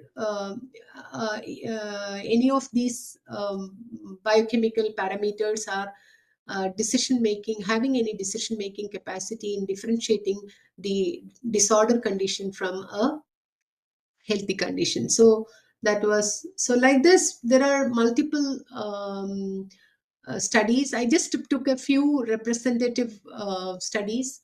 Salivary proteomics for oral cancer biomarker discovery. This is the area, and they have identified 5 candidate biomarkers, and they have done validation study as well. Okay, sir, next slide.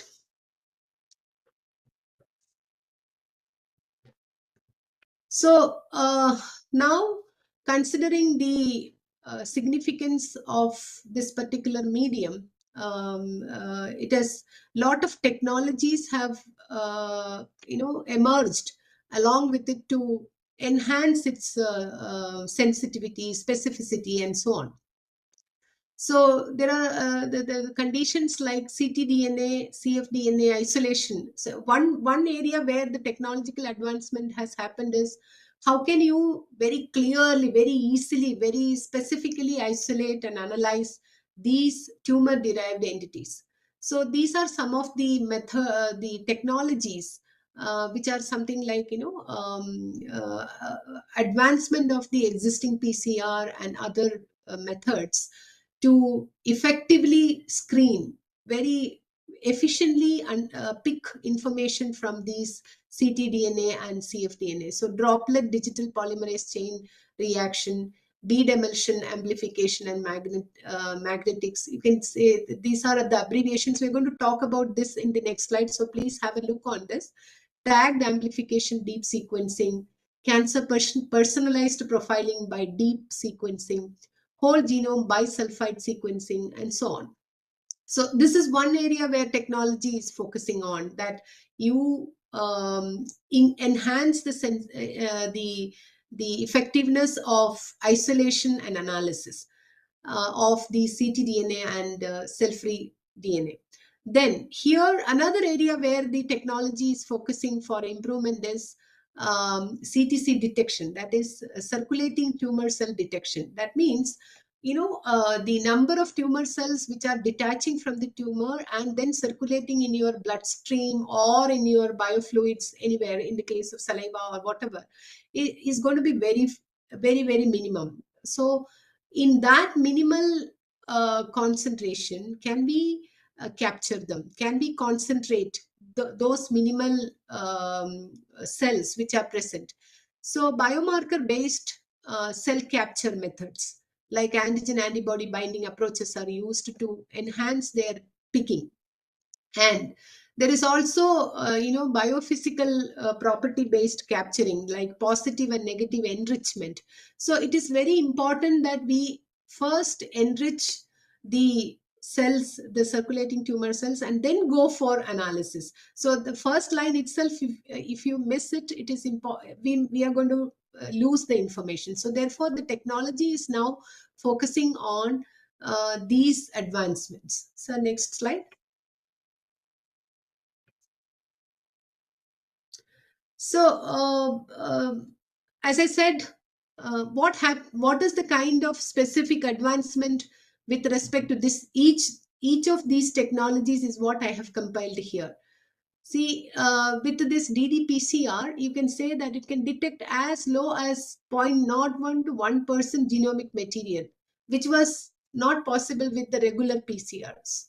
Same way, this beaming can it is considered as a relatively sensitive and inexpensive method of screening for known mutations. And it combines PCR with flow cytometry, which is a advanced method. And same way here, you have this TEM sequencing. It allows a very specific and sensitive analysis, which is like I told you some time back, the sensitivity should be somewhere, if it is closer to 100, it is very good. But then somewhere around 70 to 80 is considered acceptable. So you see here with this method, we are reaching to approximately 97%.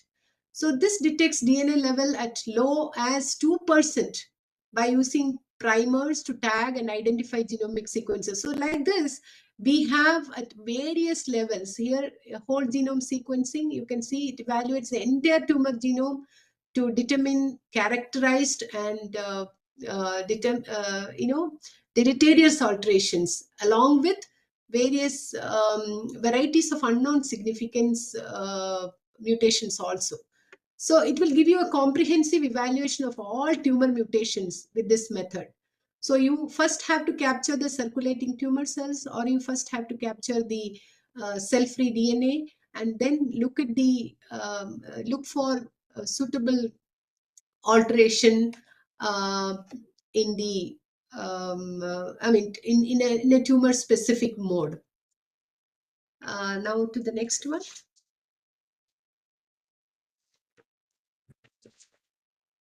So in a nutshell, we can just say that these are the different applications, current clinical applications for liquid biopsy.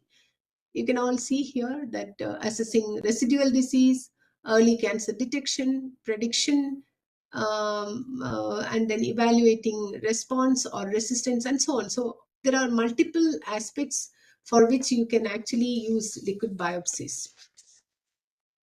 Next one, sir. Now, where are we heading to? This liquid biopsy market, if you look at, for any technology, it is important to look at the marketability perspective too. So where exactly this particular platform is heading to? It is, global liquid biopsy market growth has been, they have forecasted to transform from US dollar 6.4 billion in 2024 to US dollars 11.3 billion by 2029. So nearly it's going to double is what is expected. It is predicted. And there is something called CAGR, which is called compound annual growth rate. They say that it tells you the average rate at which an investment has grown over the specific period, which is considered very, very significant. So the what exactly is the reason for this expansion or this growth in the market of liquid biopsy? One thing is that the expansion of the market is primarily fueled by the factors such as the increased burden of the disease, because people have to have options. A lot of people suffering from this disease. So it is important to have you know, multiple options for you to capture the disease at different levels. So therefore, having I mean, expecting a huge burden in the coming years is going to be one of the fueling factor for the growth of this particular field. Another one is that liquid biopsy techniques enable real-time monitoring, and it facilitates the tracking of resistant development, which is amazing for the future, to specific therapies, and thereby it provides crucial insights for physicians utilizing targeted cancer treatments. Because nowadays you all would have heard about drug resistance, and which is actually, that particular challenge is focusing on personalized medication. So if you can gather some kind of information in a very early phase, in a very focused manner, with such kind of technologies, these can give you a lot of scope towards designing proper treatment which is unique for a particular patient. So that is one thing. Now, consequently, these benefits, and also there is a lot of awareness programs coming up to fuel them, also to support them. Also, there should be technology, there should be a market. These kinds of products should be there, like teaching kits should be there, training programs should be there, marker awareness kits should be there. So therefore, lot of such demands are the key drivers for the predicted growth of this particular market in the coming time. So now next slide, sir. So how does the liquid biopsy ecosystem look like? How will we perceive? I hope it is visible to all of you. Can you see this? It is very small. Hello? Yes, ma'am. Yes, ma'am, it is. So here, if you look at the ecosystem of liquid biopsy, though it is an emerging field, however, you can see here, if you look at the column wise, the products and services is one domain. Then you have the molecules itself, circulating biomarkers, the clinical applications, technologies, applications, the specific applications, and then the sample types. Sir, can you give one more click here? Yeah, here what we are going to focus pertaining to my lecture today is other cancer. Sorry, sir. Here. The other cancer, in this category, oral cancer can be considered, because that's going to be one of the focus for the contribution from this particular ecosystem. Now here, blood samples and other sample types like saliva, urine, cerebrospinal fluid, and so on. So here at the end users of all these, it will be like clinicians, laboratories, teaching assistants, and so on. So this is how the liquid biopsy ecosystem is going to be looking, or maybe it is looking now, with a future growth potential. Next slide, sir. So I have just captured some of the commercially available diagnostic products. Some of them are like, say, for example, Natera's saliva collection kit. It is used for genetic testing and can be used to screen for conditions like cystic fibrosis, spinal muscular atrophy, Fragile X syndrome, and sickle cell anemia. Of course, they are actually tracking other disorders, but the prospect is going to be for oral cancer in the coming. There are so many such, Empower. This is another test kit. And then you have here Quagen's isolation of genomic DNA from saliva and mouthwash. This is another one. So these kinds of saliva-based diagnostic products are in the progressive mode, and probably in the coming days, we may see many more advancements in this field, which will favor the diagnosis and management of oral cancer with more ease and more accuracy. Next slide, sir. So with this, I conclude my session here. My initial experience with oral cancer happened in Regional Cancer Center, Trivandrum, Kerala, as part of my PhD program, where I looked at the neoplastic transformation tendency of oral cancer from premalignant lesions.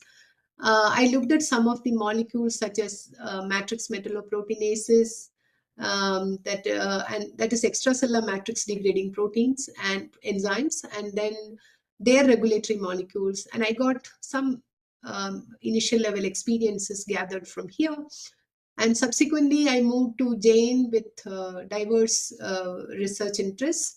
However, I still have a few students working in oral cancer.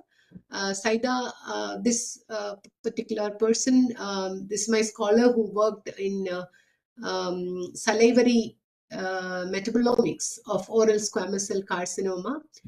She tried to understand the metabolic and metabolomic variations in the saliva of oral cancer, considering this as the vicinity fluid, and tried to understand its correlation, if there is any correlation existing between these variations with that of blood and urine. So she could gather a few significant observations from her work. And so this is my team, and I just conclude here, and you may please open the session for discussion. Yeah. Yeah. Thank you, ma'am, for this great talk. Okay, and so many new Queries. insights actually we got. To be honestly, we didn't have that.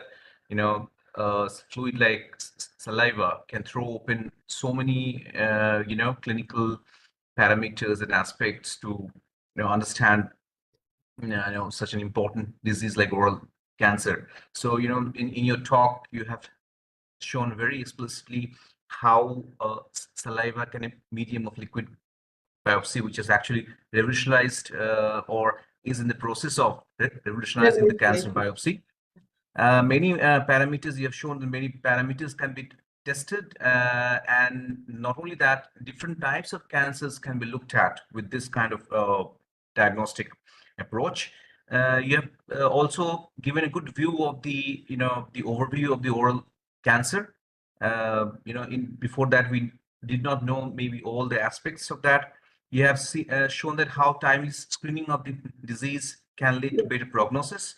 So many parameters. It is really fascinating to see that so many parameters can be actually found out from a simple fluid like saliva.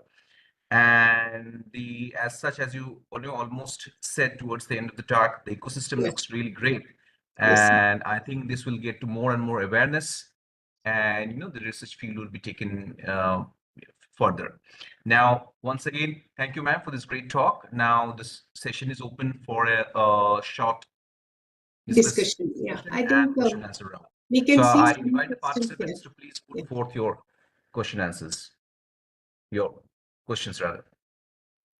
Please, participants. Yeah, Dr. Ashish Kumar. I can see one question. They ask in which stage we can diagnose oral cancer from saliva. In fact, there are some kind of DNA-based kits which say that very early phase. Even hello.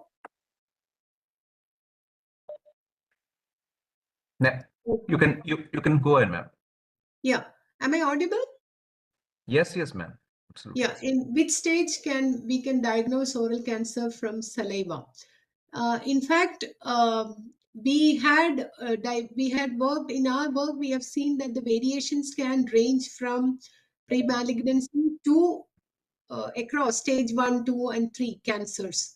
However, since this is in the emerging field, or maybe in the phase of research, there is a lot more to gather before we just conclude, before we say with a lot of confidence that, okay, at this stage that you can gather salivary information as a confirmatory evidence. Yeah, I hope I answered that question. Hello? Yeah. So, Yeah. yes, ma'am. And then there is a question on what is the cost of liquid biopsy test.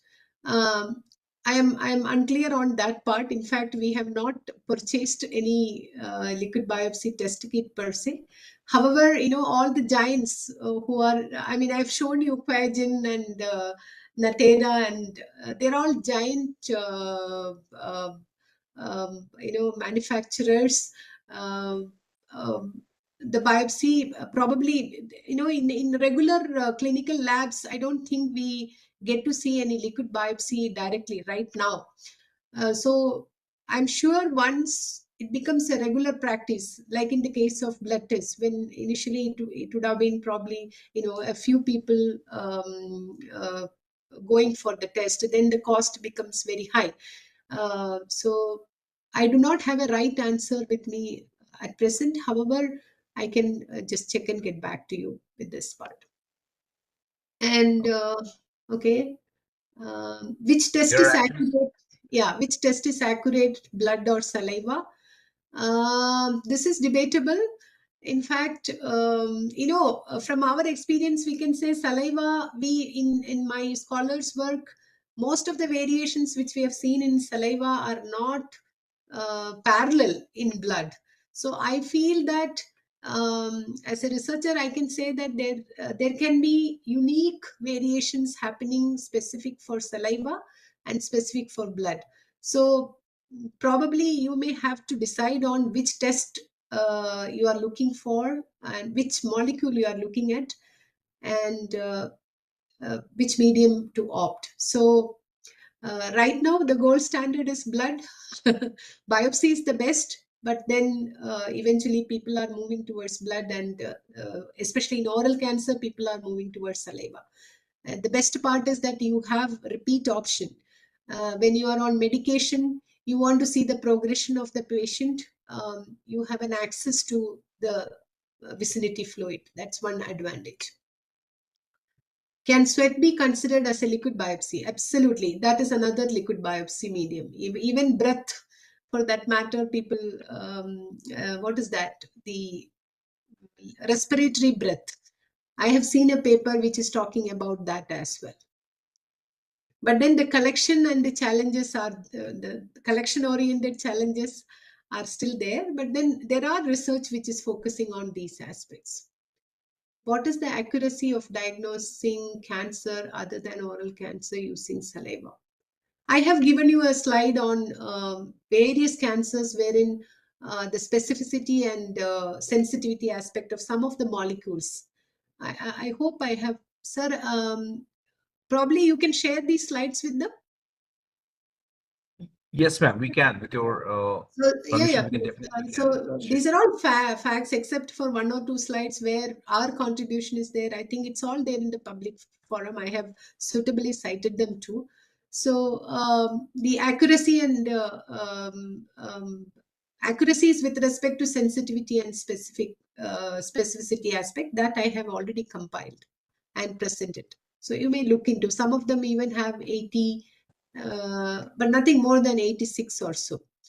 However, for an ideal marker, it is good to have nearing 100%. That means there is no chance of what is that, the false positive or false negative at all, which is rare to attain. However, you need to figure out screening in larger population and then looking at the relative tendency and all those things.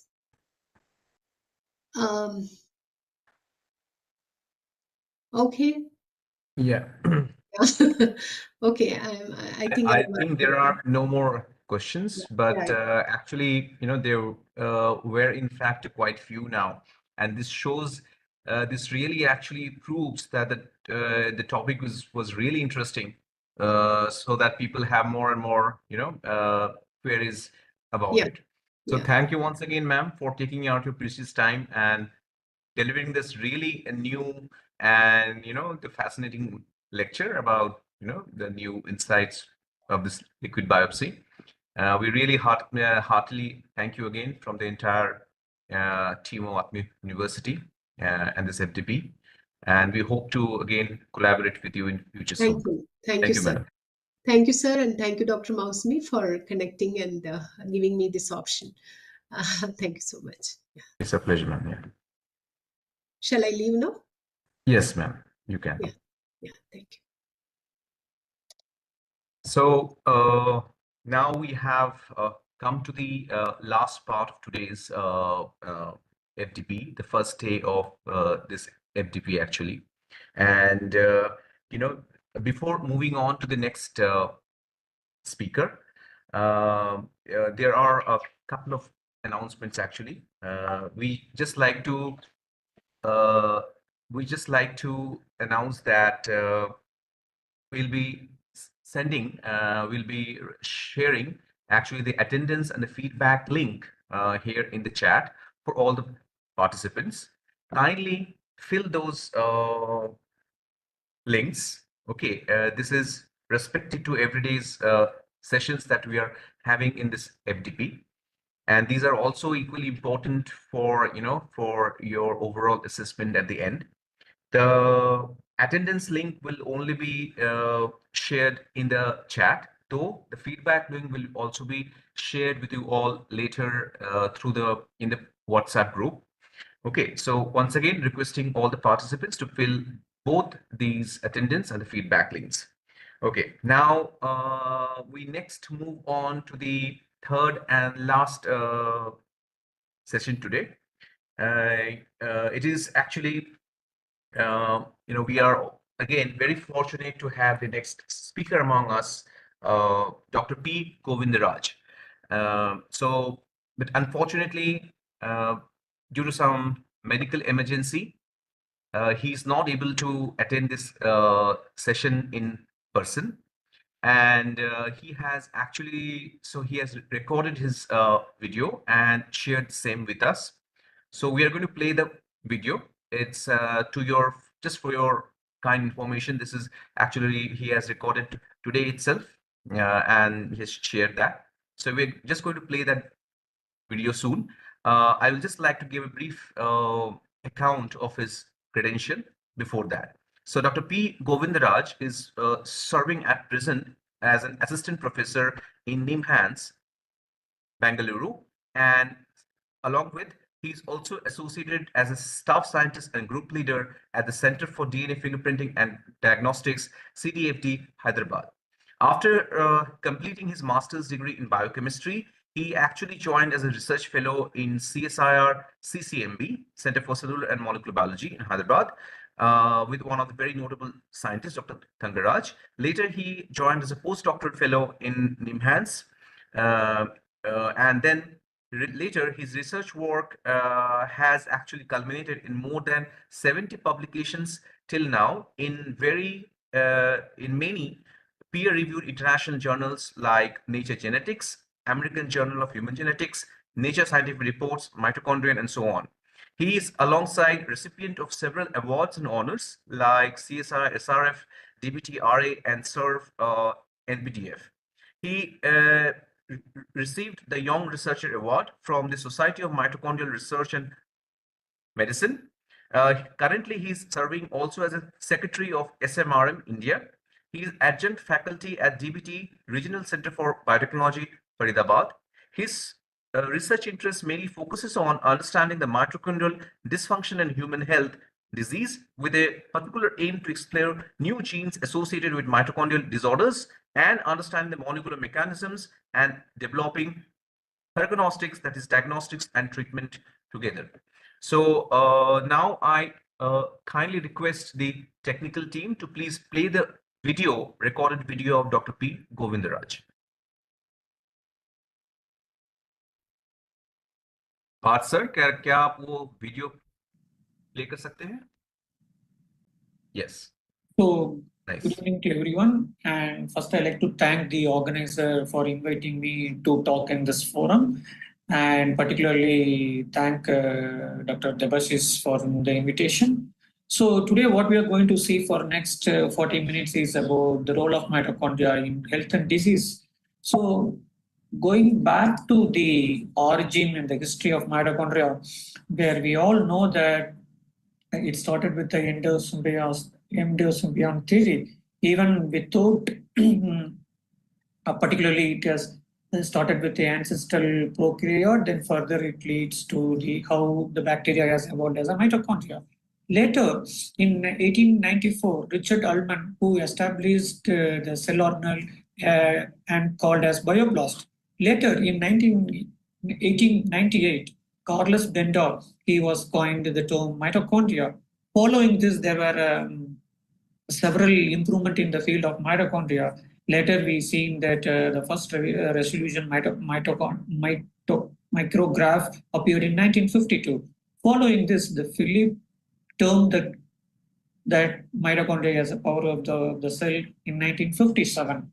Following this, if you see, the mitochondria is the metabolic hub of the cell, where is involved in the several functions and the pathways, particularly the carbohydrate and amino acid metabolism, calcium homeostasis, oxidative phosphorylation, particularly for the ETC, electron transport chain, apoptosis, heat production, or waste production, and antioxidant production. In addition to this, it has its own genetic material. So if you see before that, we just can see about what is the nuclear versus the mitochondrial genome. If you talk about the nuclear genome, it's a 24 linear double-stranded DNA molecules. It has approximately 3,200 megabases. Currently, we all know that there are around 20,000 genes which encodes for the proteins. Likewise, if you see the mitochondrial genome, it is smaller and circular. It has only 37 genes for its function. And if you talk about the mitochondrial DNA, as such genome architecture, you have a it's a circular DNA with H strand and L strand, where the origin of replication starts with the D loop. And following this, there are 37 genes, of which 13 are polypeptides, and all these polypeptides are present inside the inner mitochondrial membrane space, like complex 1, 2, 3, 4, and 5.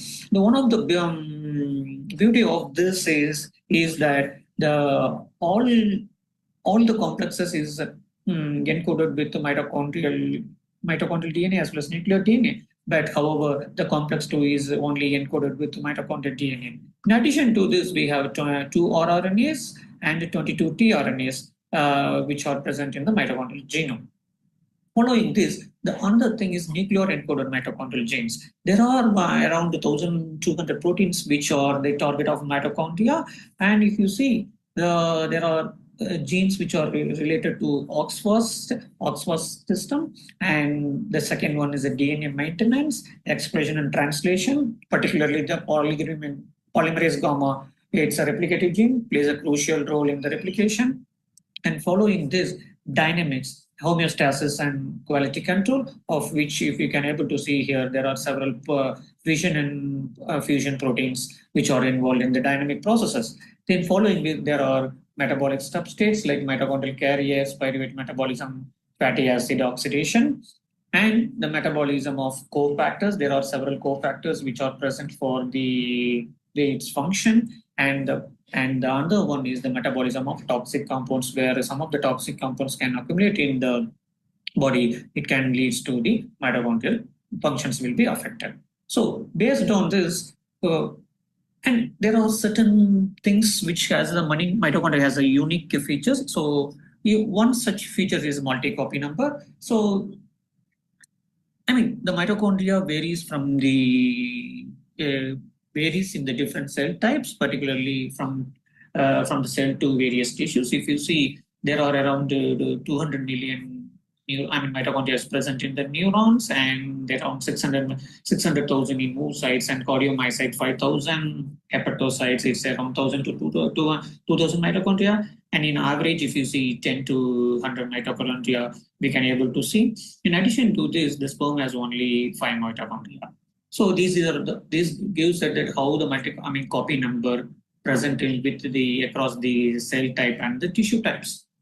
And another main unique feature of mitochondria is maternal inheritance. It transmits from the mother to, like grandmother, mother, and the child. So it is strictly maternal inheritance pattern. However, there are few reports state that there is an example of a paternal inheritance of mitochondrial DNA where the mitochondrial mutation was transferred, from the father's blood. So these are all the rare exceptions. In addition to this, there is another one theory called biparental inheritance of mitochondrial DNA in humans, which was published in 2018, where this PNS paper talks about how both maternal and paternal is contributing to the mitochondrial DNA inheritance pattern. So this was where you can able to see here, this is the father and this is the mother, where you can able to see the overlap of the mitochondrial sequences, which is shared by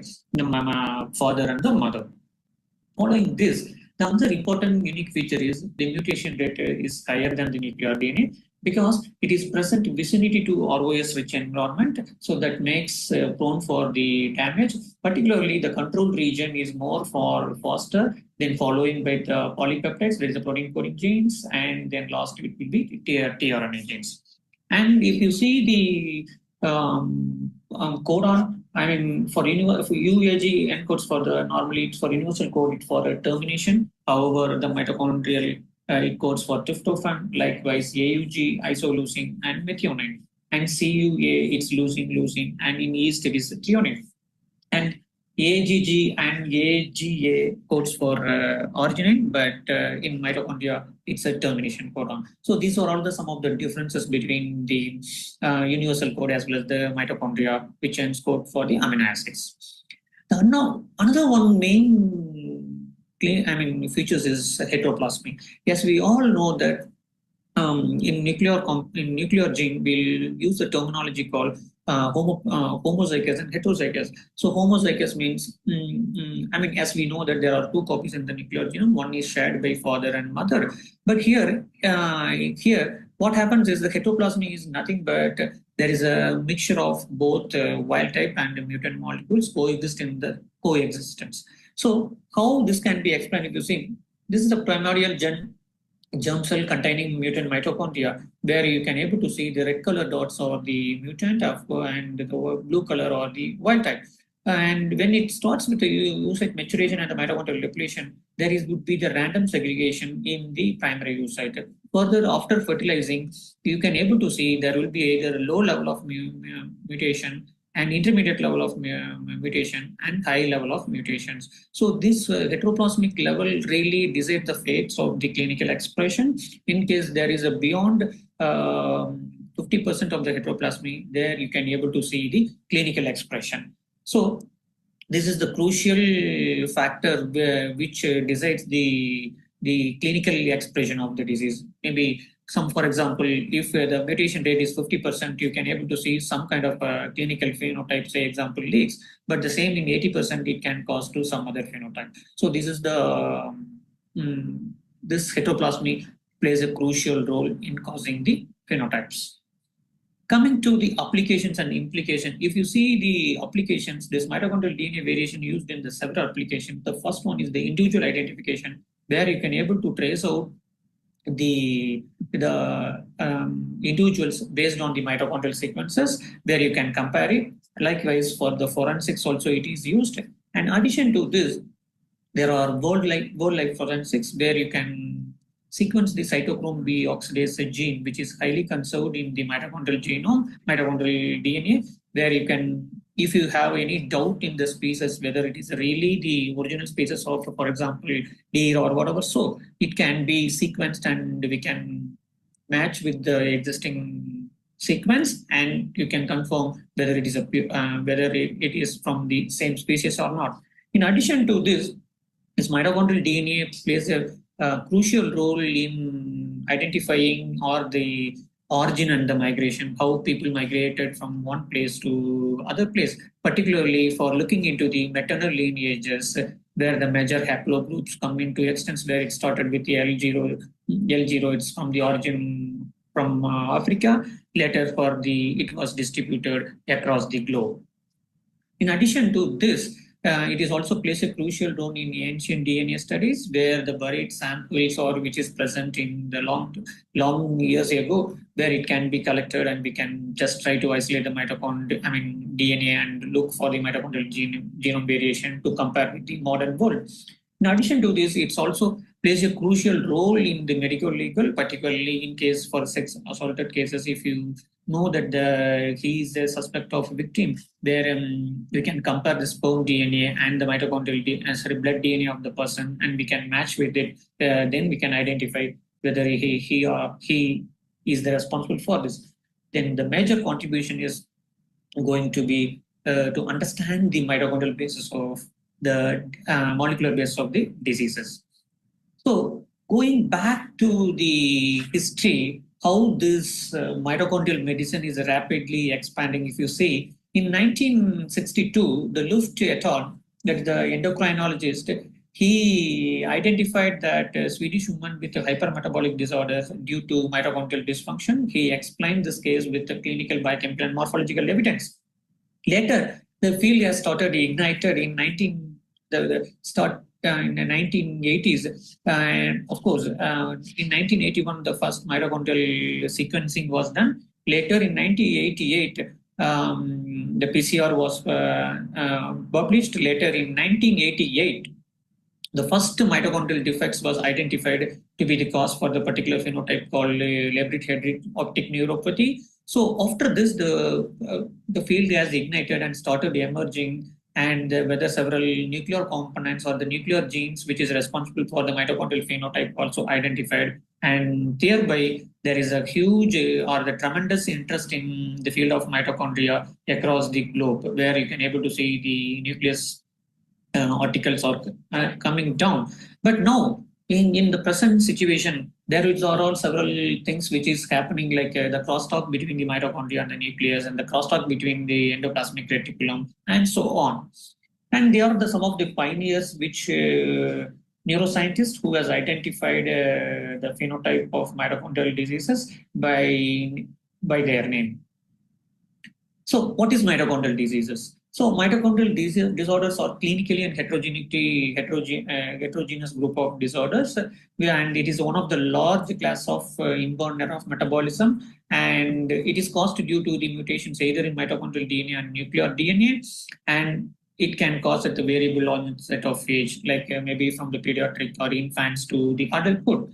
And either single organ or the multiple organ involvement may be seen, and it goes with either the dominant mode of inheritance or recessive mode, and of course a maternal mode of inheritance. And if you see, there will be clinically it's a diverse phenotype. So this is the challenging for anyone to clinically diagnose for this disorders. If you see the phenotypic variability, usually the clinical phenotypes are classified into two things. There is a syndromic groups and non-syndromic groups. When you come to the syndromic groups, it's well-defined clinical features are noted, like mitochondrial malloss, mitochondrial encephalopathy, lactic acidosis, stroke-like episode. Then following that, CPO, it's a chronic progressive external ophthalmoplegia, and LHO and labrid-headed optic neuropathy, Lake's disease, Alpers disease, and so on. These are all caused in both children and adults. However, the non-syndromic groups are vast, where you can able to see the several clinical symptoms which further requires lots of characterization. And these are all some of the clinical features where you can able to see there is a stroke-like episodes in the MRI of the brain in Malloss group, and ptosis for CPO group, and hypotonia and hypertrichosis in the Lake's disease. And of course, there are several complex 1 related disorders. Particularly, this is caused due to the complex 1 genes and mainly in the pediatric groups. And currently, we know that more than 400 genes have been identified. However, 40 to 50% of the cases remains undiagnosed. So because of this, there is a poor genotype and phenotype correlation. So if you see the epidemiology of the disease, its prevalence is 1 in 4,000 300 individual. That depends on the population, that varies from the population to population. Like for example, if you see Canada, it is 2.51 per 10,000, where in US 1 in 4,000, Spain it is 5.7 per 100,000, and Japan it is 2.9 per 100,000, and Australia it is 6.2 per 100,000. By seeing this, what is the status of this disease in India? Exactly, the genetic prevalence is not known in Indian population. However, our team, we have been working in the last 2-3 decades in order to address this issue. So with this vast background, if you see, when it comes to diagnosis, it's really challenging. So we need to go with the comprehensive investigations with the clinical evaluation, followed by biochemical evaluation, muscle biopsy, neuroimaging, genetics, then whether other organs involvement. So the what I'm trying to say here, it is some tests are simple, but others are complex, as you know. But there is no single test have a capacity to provide the definite diagnosis. So this is what is challenging for particularly the clinicians and the researchers. So I'm just going to take some few examples from our data, what we have been working on for the last more than 2.5 decades. And if you see more than 1,500 cases we have been analyzed, and if you see the majority one in the phenotype is LHON followed by CPU, leads, MELAS, and so on. Of course, there is more than 43% falls under the non-syndromic group, which was these are all was done in the collaboration between the NIMS Hyderabad, CSR, CCMB Hyderabad, Sankar Netralaya, and CDFD. So with this, if you see the first line of evidence where you can able to see it by detecting with biochemical evidences, where you know that the lactate and pyruvate assays. So if you see here, most of the cases the lactate pyruvate is elevated. However, there are few few groups which fail to show the lactate elevation, because even though they are suspected with mitochondrial disorders, they are normal. And of course, with CPK, we could be able to see again 38% is normal. So that doesn't mean that the patient is not having a mitochondrial disease. So these are all not sensitive per se, if you say. Following this, the another investigative diagnostic evidence is for the histopathology, where we will be able to see in the skeletal muscle biopsy will be done from the patient, and we will be looking into the histological stains. And if you see here, this is the modified gromeric chain, which shows ragged red fibers, which that means there is a suboptimal accumulation of mitochondria in this. So this is one of the golden standard for diagnosis of mitochondrial diseases. Of course, here you can able to see there are ragged blue fibers and COX deficient fibers. And if you see in our data, still the 56% fail to show the pathology. So this could be due to due to the disease progression. For example, the disease is started at the earliest stage, and if it is progressed, probably we can able to see the pathology. However, if it is mildly started, maybe we cannot able to detect it. So here there is some kind of a what do you call it? Above 50% is not.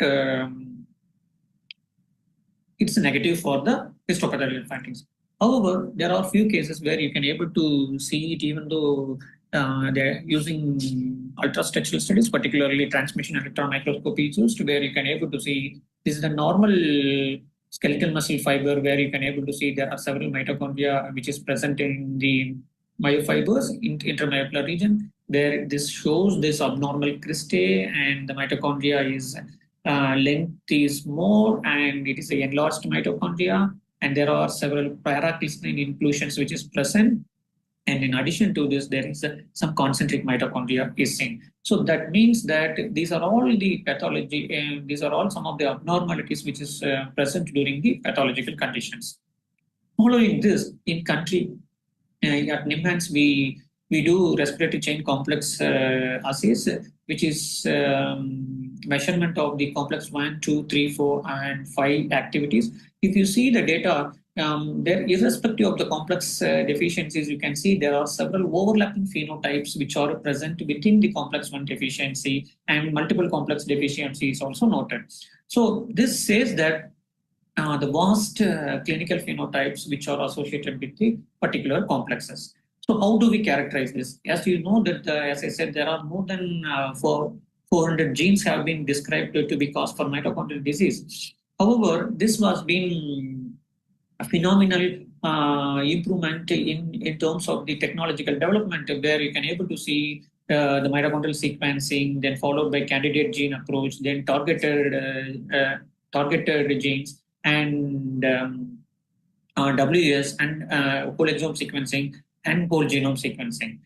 Following this, our study, we have done around 800 samples, and we identified the Indian-specific mutations which are present in our population. Following this, we also identified some hotspot region and novel variants for the disease-causing phenotype. However, these novel variants will be characterized using the transmitochondrial hybrid models, which is one of the in vitro models for studying the mitochondrial DNA variants. Like what generally we do is we take the nuclear donor and deplete the mitochondrial DNA, that is called row 0 cells, which is called 143P row 0. And the mitochondrial donor, nothing but the patient cell line, which nucleus will be removed and then fused with the row 0 cells in order to make a hybrid. Further, these clones will be taken and further the mitochondrial functions will be studied. In addition to this, now people also using patient-specific iPSC lines in order to study the role of the mitochondrial DNA variant in the disease pathogenesis. So, for example, I'm just going to, for the time constraint, I'm going to talk about only on the transmitochondrial hybrid model. So, as I said, how the process is done. And once the hybrid is formed, to check whether there is any whether there is any defect in the mitochondria. So what we can do is we can take the cells and we can grow with galactose instead of glucose, so that time the glucose cannot directly oxidate into the pyruvate. It has to be dependent on mitochondrial respiration. So if there is any defect in the mitochondria, where you can able to see the cell number be reduced. So this is one of the evidence that's primarily we can show that there is something related with mitochondrial deficiency. Following this, there are several tools which are there where you can measure the oxygen consumption, that is a OCR rate, oxygen consumption rate, where you can able to see when compared to the controls, the oxygen consumption rate is low in the patient cell lines. Of course, the membrane potential also is showing negative potential, and ROIs is high. And the mitochondrial biogenesis, if you see, the complex 1 activity 2, 3, and 2, 3 all are decreased. Likewise, this is another group called CPO cases, which has a novel variant. You could be able to see there is a drastic difference in the mitochondrial complex activities. So what I'm trying to say here is the mitochondrial tRNA mutations affecting the complete OXPHOS activity, whereas the MD genes showing decreased in the only complex 1 activity. So this gives us a clue that there is a genotype and the phenotype correlations with the functional evidence. Another one example which I like to highlight is sometimes there will be overlap of 2 phenotypes. So one such example is Melas and leaks, where you can able to see here both stroke-like hyperintensity in the stroke-like episodes. Later, there is a hyperintensity in the putamen and caudate, which is the characteristics features of the leaks. And you can able to see here the patient is carrying a homoplasmic mutant, whereas the mother is a wild type, and where the mild symptomatic sister is showing the heteroplasmy. Following this, we have compared with the another 2 reports which have been published, where you can able to see here the heteroplasmy is varying among the patients and the affected and unaffected members in the family. And of course, the phenotype, if you see, the 100% heteroplasmy is showing Melas and leaks phenotype, whereas 35% it is showing only perinatal insult and probably the features of some mitochondria. Whereas in another study, reported study shows the LHYN and leaks phenotype. So this shows that how this phenotypic heterogeneity can happen to the particular mitochondrial DNA variants.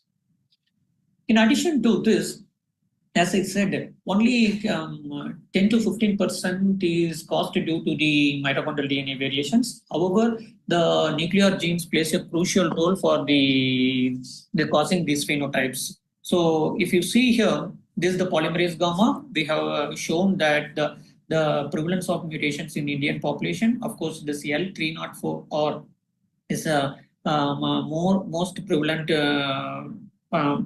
variant, which is caused due to several phenotypes of CPO, CPO plus, PME, and neuropathy. Likewise, SERF1, it's assembly factor of complex 4, where it is leading to Leak's disease.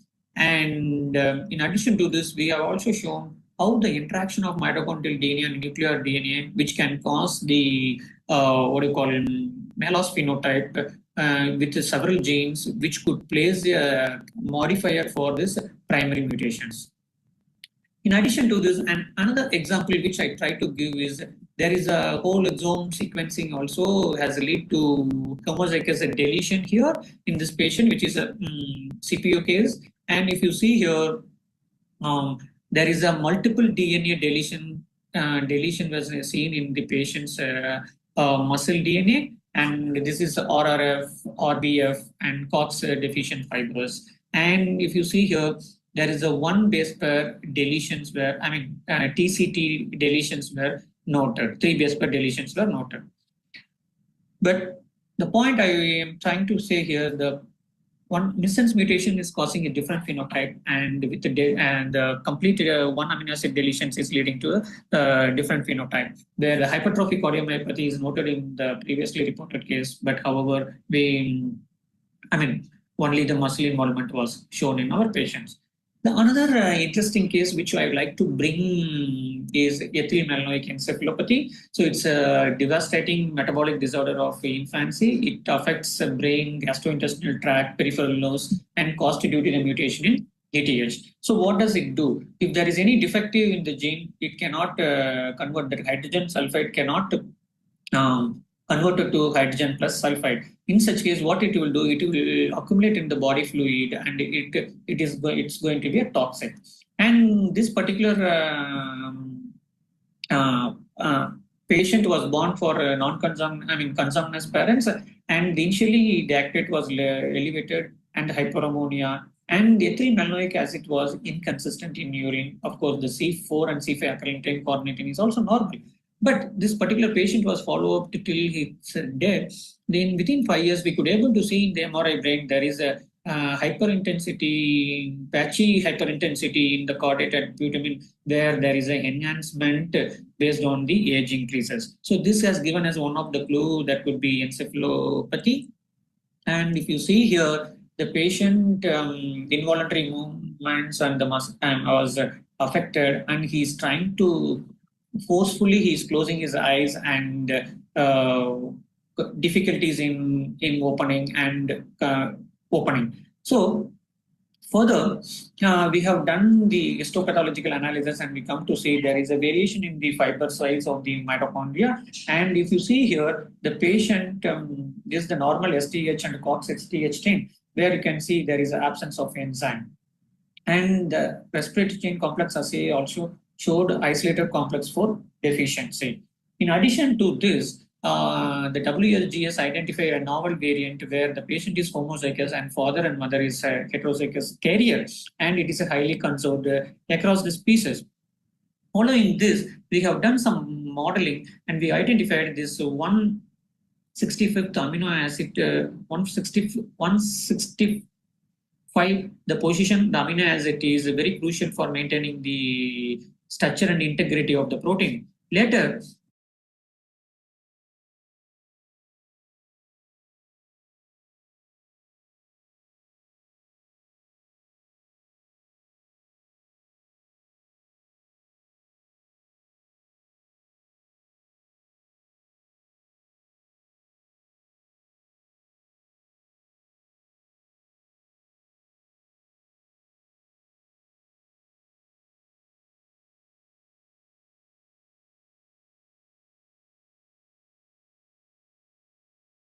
Participants, please wait. We are connecting that video of the resource person for a deep insight on the particular topic.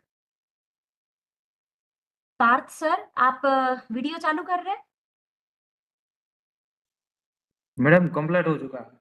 Okay, thank you. So participants, hope you have got a brief insight on the different type of mitochondria and its mutation and role played by the same mutations in different type of disease management and diagnosis. So if you have any questions, you can keep posted in the mail ID which we have given and posted in the chat box. And you can also mail us in the mail ID of Devashish Banerjee and Maushami Das. We will get back that particular mail to the particular resource person and get back to you. The last thing which I would like to conclude, we have come to end of the session. Still now we are watching 72 participants are there, and it is a tremendous applauding moment for us that still you people are patiently listening the lectures. So we are culminating the program today. We are ending today this particular session. Tomorrow at the same time, we will resume the session. Please timely join because it will be helpful for us to maintaining the attendance, as well as you will not miss any kind of important points. Tomorrow also we are having a series of important significant lectures by various resource persons, and schedule is already been shared with you. Tomorrow also we will, the same link will be applied. You can see the chat box. No need to use separate link. The link is already given in your chat box. The same link you can use and fill the attendance today only, because we will close it now. Feedback you can do by tomorrow by 2 p.m. Thank you one and all. And for the participation till this time in the winter chilly nights, thank you so much. Good night all of you. Tomorrow we are again going to meet with you. Thank you Parth sir for commendable task and backhand support. Thank you so much. Thank you all the coordinators and organizing team. Thank you so much for today. We are ending the session. Thank you.